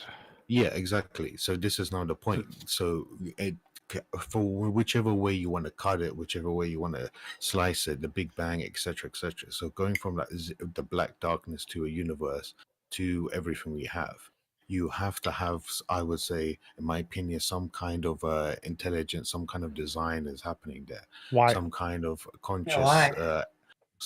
conscious effort, because from that instance, so for example, this is why I was saying, so you're having, for example, the darkness with stars now going light years, you obviously have single cell organisms, etc., beyond Earth, and now you're having that, and everything, then the atmosphere, etc., all of this happens over time, of course, but now all of that to be to have that end result, to have the material, to have. Can I interrupt you to ask you two questions? Well, one second before you the do. First I want to say that seems like he's arguing that there are property changes, and that in order to get a property change, like you can't just start with hydrogen and then get plants or something. You need some intervention to organize the property change. Yeah, but in order to bake a cake, you need to have the ingredients. So even at that very basis, there has to be some type of intellectual thinking going on. You have to have the right universe. But emergent properties are a thing, right? You can start with hydrogen and oxygen, and they can bond and then create water, and that's a new thing that wasn't there before. So you can start with just quantum field, then build particles, particles build stars, stars build oxygen, oxygen builds planets. Yeah. But you don't need intelligence. You take one ant, and the ant in and of itself really can't do anything, but you put a colony of ants together, and you get the emergent property of what appears to be intelligence, because they can function together and perform tasks and accomplish goals. Yeah, that's interesting. But in these sort of, let's call them inanimate objects, so just like particles in the, like he's saying, this is what the point I'm trying to make, because I see that as more or less the fundamentals of the where we should be having the discussion at the point of that initial kind of like spurt of energy into the world, into existence. See, but do you mean the Big Bang? Do you mean the world forming, or do you mean life forming? Because those are all like. This is what I'm referring to more. I would say you call it the Big Bang. So I'm saying if we take it back to the real basis of everything, that's why I'm saying if we exclude the religion aspects, etc., to a later point, and you get to now the fundamental, how the quantum field and everything had like the necessary ingredients to produce things. The fact that it happened or when it happened or whatever is non sequitur. Is more so the fact that now everything that led to that, you can see from where. But you think a consciousness caused the Big Bang? So that what I'm saying is the consciousness, there would be some thought in the process of that would be the Big Bang, if you want to call it that colloquially, is a derivative of something. That's a derivative of a thought. That's an action of something. That's whatever. Well, I would say it's an expansion event, because you can't have space time. He means it comes from something, so it's determined. Oh, and he's trying to say it's a person. Yeah, it's all guided. That it's all guided. But my question would be why. In fact, my original two questions was going to be, what do you think consciousness is? And then I'm gonna lead it back to a God, if you'd like to bring it right back. Is what is God's conscious? Because it seems like we're using two different definitions. I'm just curious how he determined that it's impossible that it could be just natural processes without a mind guiding it. That too. Well, this is the thing. In terms of the natural processes, for example, for those to be in the very existence, or for those to be in such a way where what happened is my point. So for example, like I was trying to paint the picture of darkness now with stars, and you can imagine the momentum. So imagine that expanding over the light years. So you've had what I'm saying is, for that initial sort of action, whatever you want to define that as, you've had everything necessarily to have us sitting here discussing things now. So all of that, and then you can go into complexity, etc., is again derivatives of this fundamental. The fact that you have something, Okay, just with everything leading into all of it.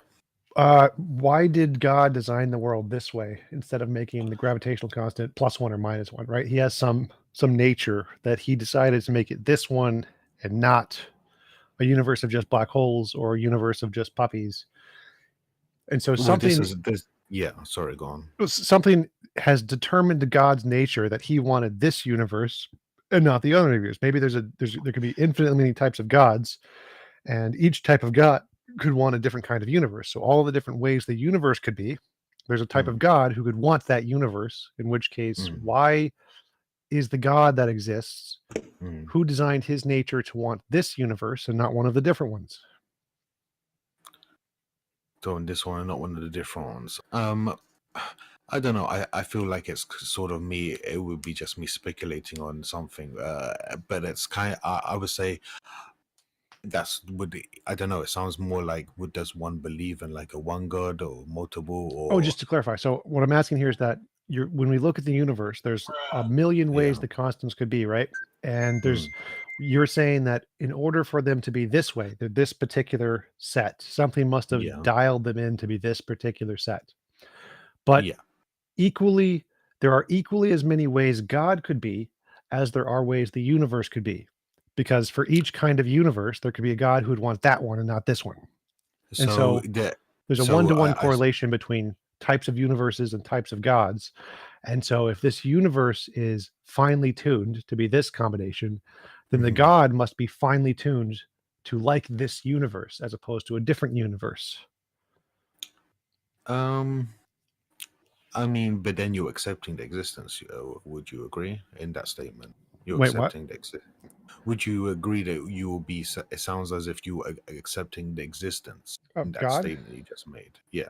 No. So the point here is that the same problem that you're describing, which is a problem that there's a whole bunch of different possible universes, and we're in a very little narrow range. And so something must have picked one option out of the infinitely many options. That same problem applies to God. There are infinitely many ways God could be, and there seems to be only one option of God that was chosen, which is one who would like our universe. And so the same problem you're describing would apply to God himself as it does to the universe, because there's a large spectrum of possible universes, large spectrum of possible gods, and there's only one of them, and it picked this universe, just like there's only one of our kind of universe. So the same problem applies to both. I mean, I understand what you're saying, and it's kind of to me, it's sort of like an extrapolation on what I'm saying, in the sense where it's we don't even know that very instance of what it comes like. It's like, for example, the zooming out of a guy playing chess, the zooming out of a guy controlling him playing chess, etc., etc. Russian dolls idea. Would you sort of agree? It's that sort of sense where who is even that god, and how did that even come into being, which then somehow makes this spurt of energy into this existence, and then who even created that one? You could go on and on.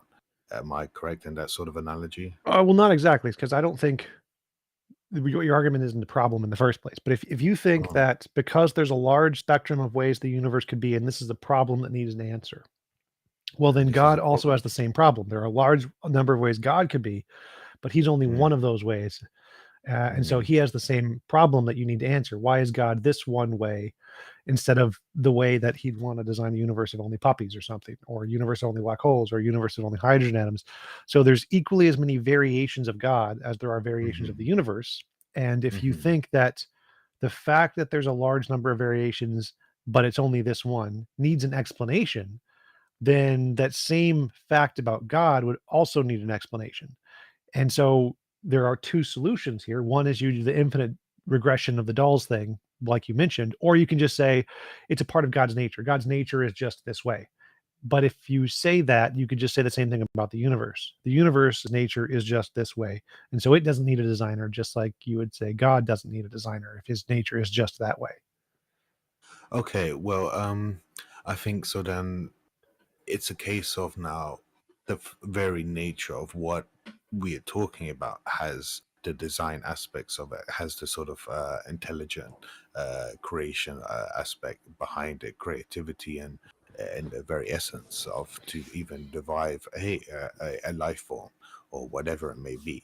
But so then it's a case of like do you now do you now just accept that it's kind of this energy, or it's like it's not secluded to, or it's not a one type of thing or whatever? Because obviously it would be the Russian doll, which I don't know. It's of course not necessarily explainable unless you just say it's just it would come to an end. It would be one religions. I Yeah, so assume. I think there's one thing. I don't think there's a Russian doll. I think there's just a quantum field, and that's the fundamental nature of reality. So no Russian doll. Yeah, so I assume as well there would have to be a standard, there would have to be a finality to it. And yeah, so then that would be more or less the true God, the ultimate God, the Super Saiyan. And then Super yeah. Saiyan. So I would happily sort of align with believing. But my quantum field has no mind, so it's Yeah. not conscious. It's just a No, but but now it's very existence in itself. It's very the black going into stars and quantum field and that whole physics, the whole structure mechanics of that in itself. It has creativity, which obviously leads to some type of conscious intelligence or something like that, intangible aspect. And so even that and how it functions and how we've obviously over centuries somehow figured it out or somehow have an explanation in the textbook. Obviously that someone originally created it and truly obviously into the understanding of it for then to lead into to do whatever it may be, which obviously religions now try and explain, for example. So that's my point, the actuality of black going into something that, and then for me, you have derivatives of everything with the energy, with the sort of on a molecular sort of beyond scale, having sort of that charge or some type of energy can't be destroyed, and then you would just go into the derivative. So now it's a case of, do I believe that that very just innate boom momentum blast of energy on your screen, that is something that's caused that? There has to be something, and then obviously it goes into light years, molecular bacteria, but all the ingredients were there, all the universe, everything was in there in that initial, and then you can go into but then he only started controlling it from this point, he did it from this point, it was this way and that way. Is obviously stupid men trying to interpret the world in something beyond their minds. And so that's something more I'm akin to aligning with. And then obviously derivatives, what I would lead on to is that in terms of believing that, and then we go into a Big Bang, because now the evolution comes into it, and then how that's being portrayed and things and how all of that align. You go into just, a logical, rational type of way of looking at things, perspective of just the information you have now at your disposal. There seems to be just more leaning to one side. There's always been cultures looking at whatever way and all of that. Again, wait. What is leaning? What's leaning that way? Because I don't see anything leaning towards the mind thing other than our biases. Well, this is what I was gonna say. Like in terms of like the bias aspects, the kind of interpretation aspects of a sun god, for example, that's not the discussion, because you have to come from that original point, the foundation of that initial click of the finger into stuff that is now, hey, something has to have done something. There has to have been something there. I think in the past, you first have to get past that point. In the past, we used to anthropomorphize lightning, and so we said Thor makes lightning. And I think right now we go, hey, universes. Yahweh creates universes. I think it's the exact same thing. Well, this is exactly my point. So we're never going to really be able to describe it, but it's a case of that. Do I, in my mind, logically, rationally sort of see that kind of instance of just things coming into being for that quantum thing with the Kaz, I'm sorry, dude. I gotta ask you. Yeah. Everything that you've just posited, all of this, how is this not an argument from incredulity? Well, it's a case of, first we have to establish that would be, in my idea, that's the basis. Is there going to be some reason for all of these everything else? Okay, so something functions like that. How would you determine there's a reason for anything? That's going to be, I mean, it depends. I guess a philosopher might interpret it, and it's going to be the perspective of the person, etc., etc. So it's subjective. Yeah, or you're going to have to say, or this is where I'm going to say that, in a sense, it comes with the information I have at my disposal throughout history, etc. It just looks to me like there's everyone is okay. So is it possible? Is it possible for all of this to be the result of natural process with no mind guiding it? Yeah, but mind, I mean, I'm saying that there would just be, someone had to give the right ingredients for the cake. No. All of it is natural. No, all of it is natural process. No someone, no mind, no agential action. It just occurs naturally. And that all of this, life, planets, stars, all of it, is just an emergent property of the universe. No agential reasoning or planning behind it or direction. Is that possible? Of course, I'm not arrogant to say it's not possible. Okay, so why is it not possible? Because otherwise it's just an argument from incredulity. It would be, I guess, from the science and the understanding as a human. Now it's a case of the fact that we have, for example, life being on Earth, and the things that we have, how we have no sort of reoccurrences of any kind of observed man-made sort of man or earthly, I should say, level. There's not any repeatable earthly like representation of something which is okay. It was dude. Collect your thought, because all of that you said nothing. I'm trying. What I'm trying to say, I guess, and more simply, is that we haven't discovered a life on other planets. We don't have any sort of evidence of any. Right. Okay. But the mathematics of the universe pretty much guarantee that we're not alone in this universe. But they also pretty much guarantee that we will never ever encounter them. I mean, that's just the mathematics of the universe. That's just the size of it. So that's irrelevant. That's completely irrelevant. I asked you, how do you know that it is impossible that all of this came about by natural process with no agential guidance?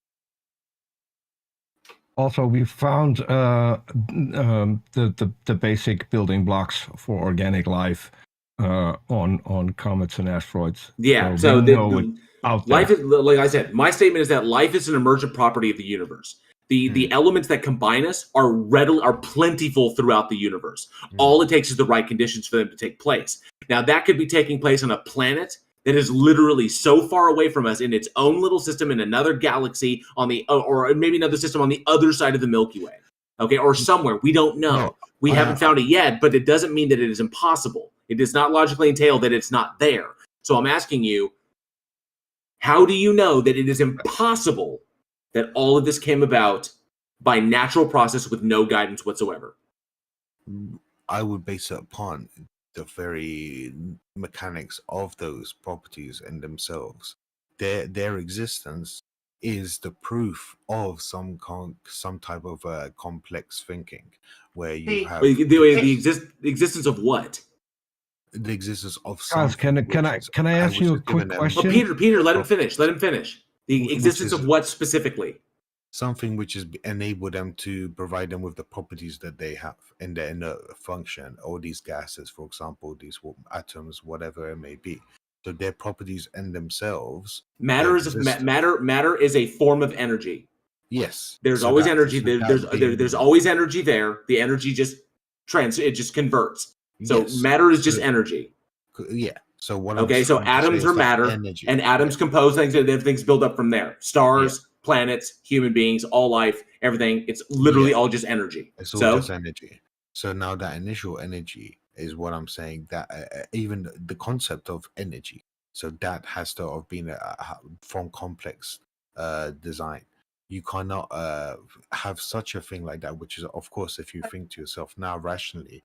So it's an argument from incredulity is what it is. It's fundamental to the world we live in. No, it is, but it does not logically entail that there's an agential mind behind anything. Wait, so you're literally filling a gap. You're saying, I don't know where this comes from, and it seems so very, very complex. How could it have come about by any means other than someone put it there? But Kaz, that's why I also wanted to go to my two questions. And I get the first one sounds really complex. How could we even answer it? What is consciousness to us? Because then I want to show very differently why a God's consciousness really is a plot device. I mean, maybe I'm just giving it away. What device did you say? But yes, because like I'll give you the example. Why you said complex thinking? Just why would an animal, a human, why would complex thinking be useful? An animal or human? And how about an animal? Why do you think we are able to complexly think? Do you think it has a use out there on the plains, or I feel like I'm leading the answer, but okay, it's gonna be interact with the world around them. Like, I guess, would you say? yeah, exactly. And so we could talk about that forever. So let's just translate that instead. Why is God conscious? Why is it a mind? I don't get why it. What does it get out of complex thinking? Why does it have complex thinking?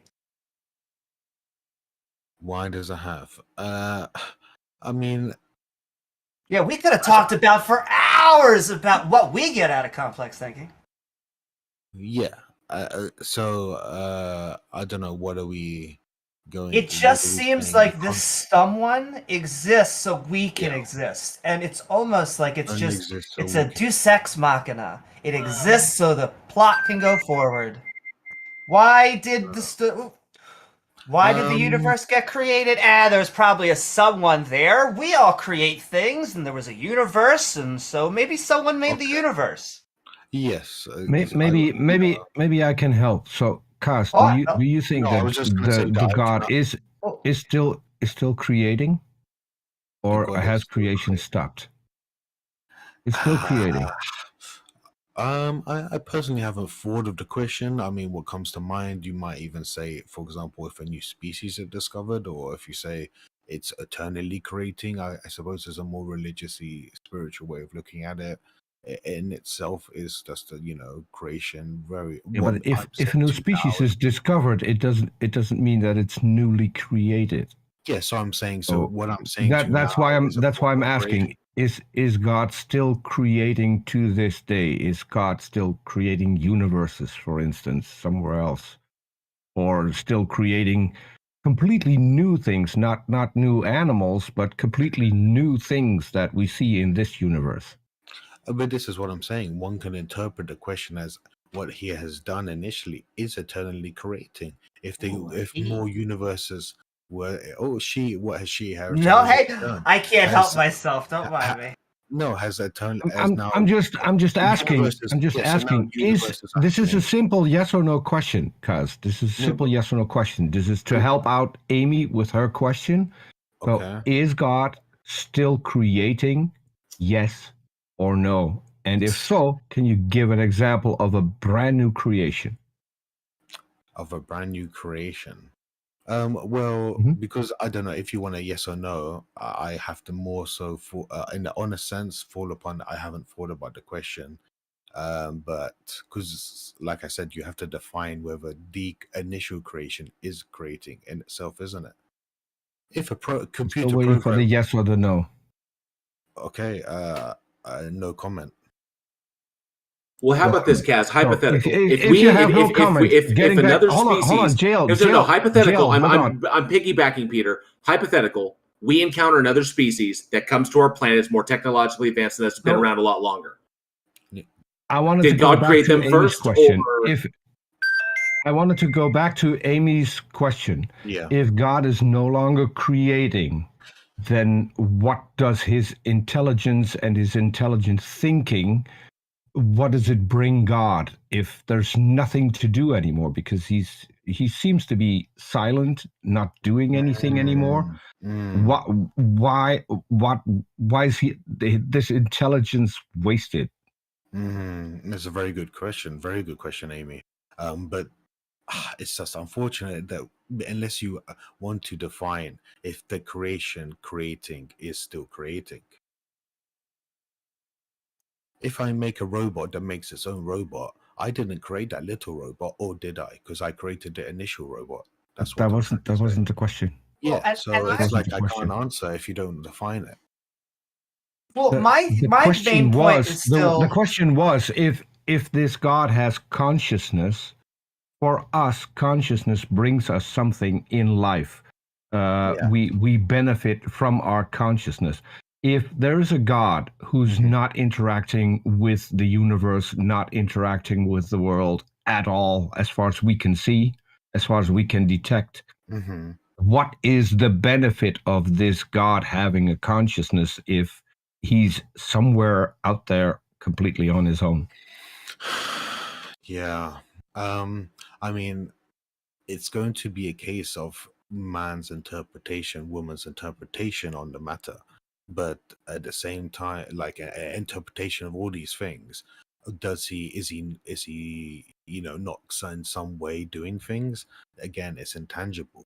So it's very difficult. So it would be a case of probably just its existence. And then I would probably say to you that different faiths would suggest different things. Different faiths will suggest that he's directly choosing when the rain falls. Or I would more align with, the science says this is why the rain falls, but he created the initial, etc. That would be a guessing. That would be a guessing game, wouldn't it? That would be a guessing game. Oh wait, what exactly? Sorry.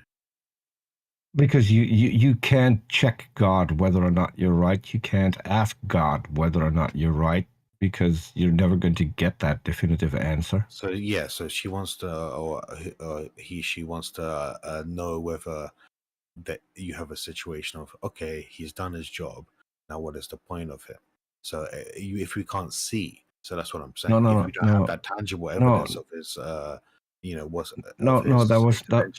and Amy, correct me if I'm wrong. I don't think that was Amy's question.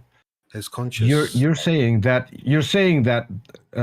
consciousness is something really special, and Amy pointed out it is something. It's an emergent property of certain animals, among which are the humans, and we evolved our consciousness because it's beneficial to us in our lives. But if there is a God who also has a consciousness, what is the benefit for this God to be conscious? That's more my question is because was that? Yes, because was that it your would question, be like Amy? because it could be that Thor actually does make lightning. That there's actually a god that makes lightning, and then there's a natural way that makes lightning, and so you'd have a supernatural and a natural, or a non-natural, whatever you want to call it. And so, I find the God concept is highly unmotivated to exist, because and this is what I tell to people who make the contingency argument, who they will claim that without a God we cannot exist. I make the exact opposite claim. I believe that because a consciousness needs a physical medium to exist, that we as humans created gods. They are our creations because that's kind of our thing. That's our niche to be in the animal kingdom, to be creators. That if humans were to go away, that so would our gods.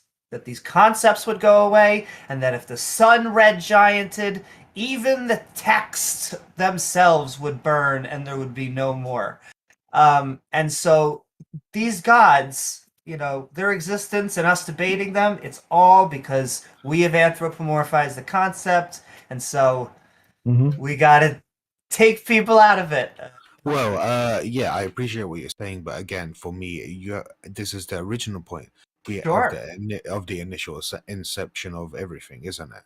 So that everything that made everything is that. Do you first accept that or not? And everything else is just a derivative conversation. The problem is nothing was made, and a bigger problem is that for most of the things that we see, we have very good explanations when it comes to how it got there.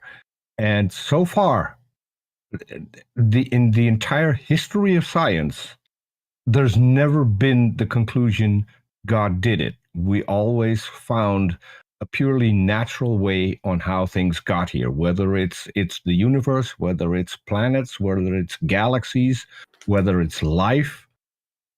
Yeah, but There's obviously this never is been still an explanation. The explanation has never been God did it. Well, this is a discussion in itself because obviously there's still that little 0.001% of you who, I mean, it's not been proven without a fact, etc., or whatever. It's not been worldwide consensus, I should say. So this is why this the gap conversation God is in is getting smaller and smaller and smaller as far as science progresses. It's pretty much just deism at this point. Well, I mean, yeah. So this is the point. So in terms of these derivatives of like explanation of in search for explanation for everything, this is why I'm coming from that initial that energy in its initial stage in itself, in your own understanding of it, seems to me like it's of such a significance. That's the golden the total energy count of our universe is 0. What energy are you pointing to? Okay, sorry. That sort of that initial everything that what started everything. So like if you're which is 0, which is 0 energy. So the inert gases, the atoms, the whatever, the real particle. And the total count of that is 0 energy. No, but I'm 0 matter, 0 energy. But what I'm saying is, so then that initial kind of burst of essentially what you're talking about is the expansion event that we call the Big Bang. Is that where the Big Bang is the origin of observability for our universe? It's not the initial starting point of everything. It is the initial starting point of observability. So I'm talking beyond that, yeah. So before I was mentioning about so you're saying that there was something there. And we are saying that there is no evidence to justify. You're saying that there was an agent there, and we're saying that there is no evidence to justify. Saying that there was something there, or believing there was something there. Yeah. So what I'm saying is that, and the evidence that we do have points against an agent and in favor of a natural cause. Well, that's the evidence that we have so far. It's not conclusive yet, but that is what we have so far. Well, so this points against a God. This is the case of derivatives leading to the conclusion over time. And if we're coming from that quantum this is level, not derivatives; it's evidence. No, the quantum field perspective of it. I'm saying that there would have been some type of thing. Some type of whatever you want, like intelligence, some type of Kaz, that's why I asked. Whatever. How is it impossible? Because you said it was impossible for all of this to come about by random natural process. You said that was impossible. And I asked you, how do you know that it's impossible? Because I'm saying... And you didn't provide anything. All you provided was just like an argument from incredulity. You don't see how it can be otherwise. We don't know. No, at the level of the sort of time period of intervention, etc. Let's say from this this God, that's separate from in itself those existing. So say, I don't know, if we paint the picture of the dot of the atom, whatever you want to say it is, the inert gas or whatever in space, if that's not floating along, that's creation in itself, the properties it holds and everything. So it can now float in space freely, let's say, without intervention, lead into everything that's gone in now that we live in today. But obviously that in itself, and it was from some kind of idea of, this is a property which when it does this, it will do this. Because you can say it's a consequence of the right timing, the right whatever period and whatever situation with atmosphere for all of these things to happen. But the point is, it's the laws. It's the laws of physics that exist in this particular universe. It could be entirely different in other universes. Correct, most likely was different. So I gotta jump in. We're limited on time, and it's pretty much boiled down to an argument from incredulity. It cannot be demonstrated that it wasn't a particular way, that it wasn't, or it can't be demonstrated that it is totally possible that it was completely non-agentially guided, that we are an emergent property of a system that is completely that is a complete random occurrence. There is no evidence to support it. How did those come into existence? That's quantum fluctuations. That's it. No, but how did that come into existence? The quantum fluctuations are random and they occur naturally. But with their properties in themselves, it has some complex design. You even understanding to yourself what they are. But so to understand your question, Kaz, how does God? What made God? Yeah, exactly. That's when you go into the Russian doll scenario, perhaps. Yeah, or just the finality of something. But the point is, maybe in that itself, what I'm saying in terms of, let's say, the quantum level, it's one thing to accept it or to deny it. But now I'm extrapolating, obviously, what I can observe today, and let's say the complexity. Okay, but Kaz, going back to the previous conversations that we've had up here, it can either be an infinite, or it could either be the quantum field, and we are a result of a natural process. Random fluctuations within the quantum field result in universes, and we are one of those universes. That's it. No agential mind behind it, no driving force creation. You're saying not random, you're saying there's a mind behind it, okay? That the God itself thought everything into existence, and that thing has always existed forever. We're just replacing that with the quantum field, and we know the quantum fields exist, that the quantum field exists. So, but you don't know that your God exists, and you can't demonstrate it exists, but we can demonstrate the quantum field exists. So why would we accept the God? Why would we accept the God over the quantum field? This is what I'm saying. So then it goes into a case of if that's the sort of the two yes or no's I have, for example, now in terms of the observable universe, the human being and what it has, etc. That's where you have a religious who doesn't explain all of this side of it. They'll just go straight and my hands and everything right in front of me is evidence of God. The plants outside are evidence. But now if you just link it back to that, so now it's a case of, okay, now the way the ecosystem, the way everything is structured, the way that in terms of the universe observable, then you go in terms of these people throughout history, for some reason, everyone has an inclination to look to some higher power, no matter what they called it throughout history or something like this. And then you have explanations for even inter people, aliens coming down, etc. Everyone's looking for... all of these arguments are fallacious, every single one of them.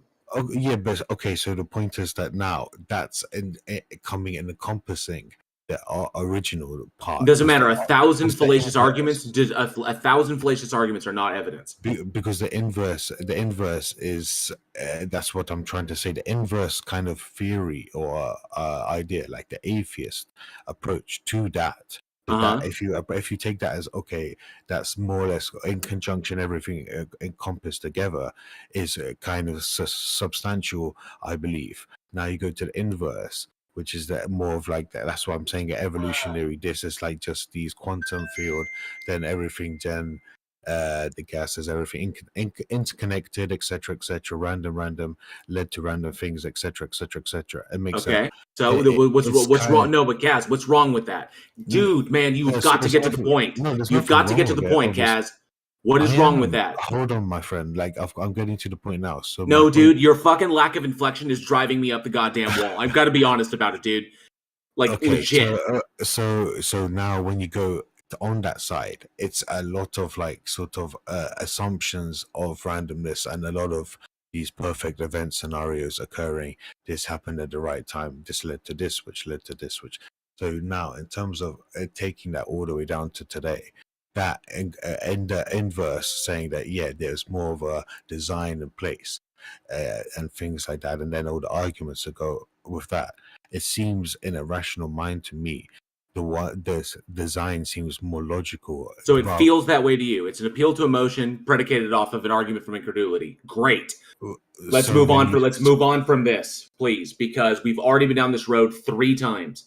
It's an argument from incredulity, and you feel it appear a certain way, but there's no evidence to support this conclusion, which we've already stated a number of times. All right, Kaz, we've got about 3 minutes left, and we need to get Otangelo up because Peter has a question for him, but you've got 30 seconds to finish up. I was just going to say, because I try to appeal to the sense of I want something tangible. And so now, in that case, I was, in my point, I'm trying to give you that kind of understanding of how you can have that. In the very... I have it without a God. But this is what I'm saying. That in terms of comparing the two opinions, like as someone who's non-biased, objective, looking at the two options you have, that's what I'm saying. In terms of these things appeared, the molecules, the atoms, whatever the fuck they were, the gases, sorry, they then moved in certain ways. This random event happened. Then a random event happened again, etc., etc. Now I have a human being, and now I have an elephant and a banana in the same, same planet, etc. Perfect ecosystem, and etc. So that's why I'm saying that if someone presents that to me, it seems like a weaker argument than there was some idea of, okay, this is oxygen level. Kaz, I'm sorry. You just literally did. It seems that way. Does that mean that it is? No, but Kaz, does that mean it is? Does that mean it is? There's only going to be one fact, of course, isn't it? It's a yes or no question, Kaz. You said it seems that way, but does that mean it is? Yes or no? Okay. Yeah, but remember, we're talking about the existence of God. So it's very like, in its nature, yes is... Kaz, it's a yes or no question. Just because it appears a certain way, does it mean that it is that way? Of course not, no. Thank you. That was it. So this is the point. Of course, it's a point of God. It's not if the table is set in front of me. So now, in terms of understanding, it's off the table. It's off the table until you have decent evidence. Yeah, thank you. It is off the table. We have arrived. You're understanding your existence. So now, that's why you have to come to an understanding of God is. Hold on, Kaz. We need to wrap up. God is off the table until you can present evidence of God. Until then, God isn't possible, isn't plausible. That's the point. Isn't even an option. Then how about this? You have Kaz? To bring something. No, because we don't have the time to. I don't have the time to present it. But Peter's right. It's off the table. So this is what I'm saying. It's what is the point? What is evidence? Apart from the slap in the face saying I am God, and then it goes back through your ceiling. That would be pretty handy if that were the evidence, wouldn't it? Yeah, of course. I agree. I would even take that.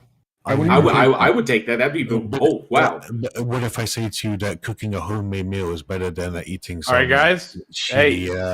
fast food convenience? Kaz, I'm sorry to interrupt, but we're out of time now. So there's going to be another AMA coming up after our stage here, and we were trying to speed it up a little bit. So we do have to go ahead and call this here. But thank you, everybody, for showing up. Politics server is awesome. As always, make sure to join discord.gg/politics is how I think that works. And I'm losing my voice, so Randolph, do you mind finishing up there, please? Yeah, sure. So I think we had an interesting show. Very sorry for the abrupt ending there, but I guess that went on a while. But what I would like to do is give everybody an opportunity to just give some final thoughts and reflections on the show today. And I think Peter's got something burning to put out, so we'll let him put out his own fire here. Go ahead. Yeah, I was hoping to get one other guest up for one single question. It's not necessary. It was more of a joke. So I can ask the question because the answer is going to be no. Otangelo, a dear friend of mine, and of all of the people here on stage, because he's a mod on several channels, has asked me if you please can say his name. His name is Titan Uranus. That was my question. So, well, if I need to go first, it's always a pleasure being here. These conversations are a lot of fun, and so I'm hoping to have a follow-up with Pato. Pato did agree to have a further conversation, so if people want to check that out, they can go over to my channel, youtube.com/gonna go for it.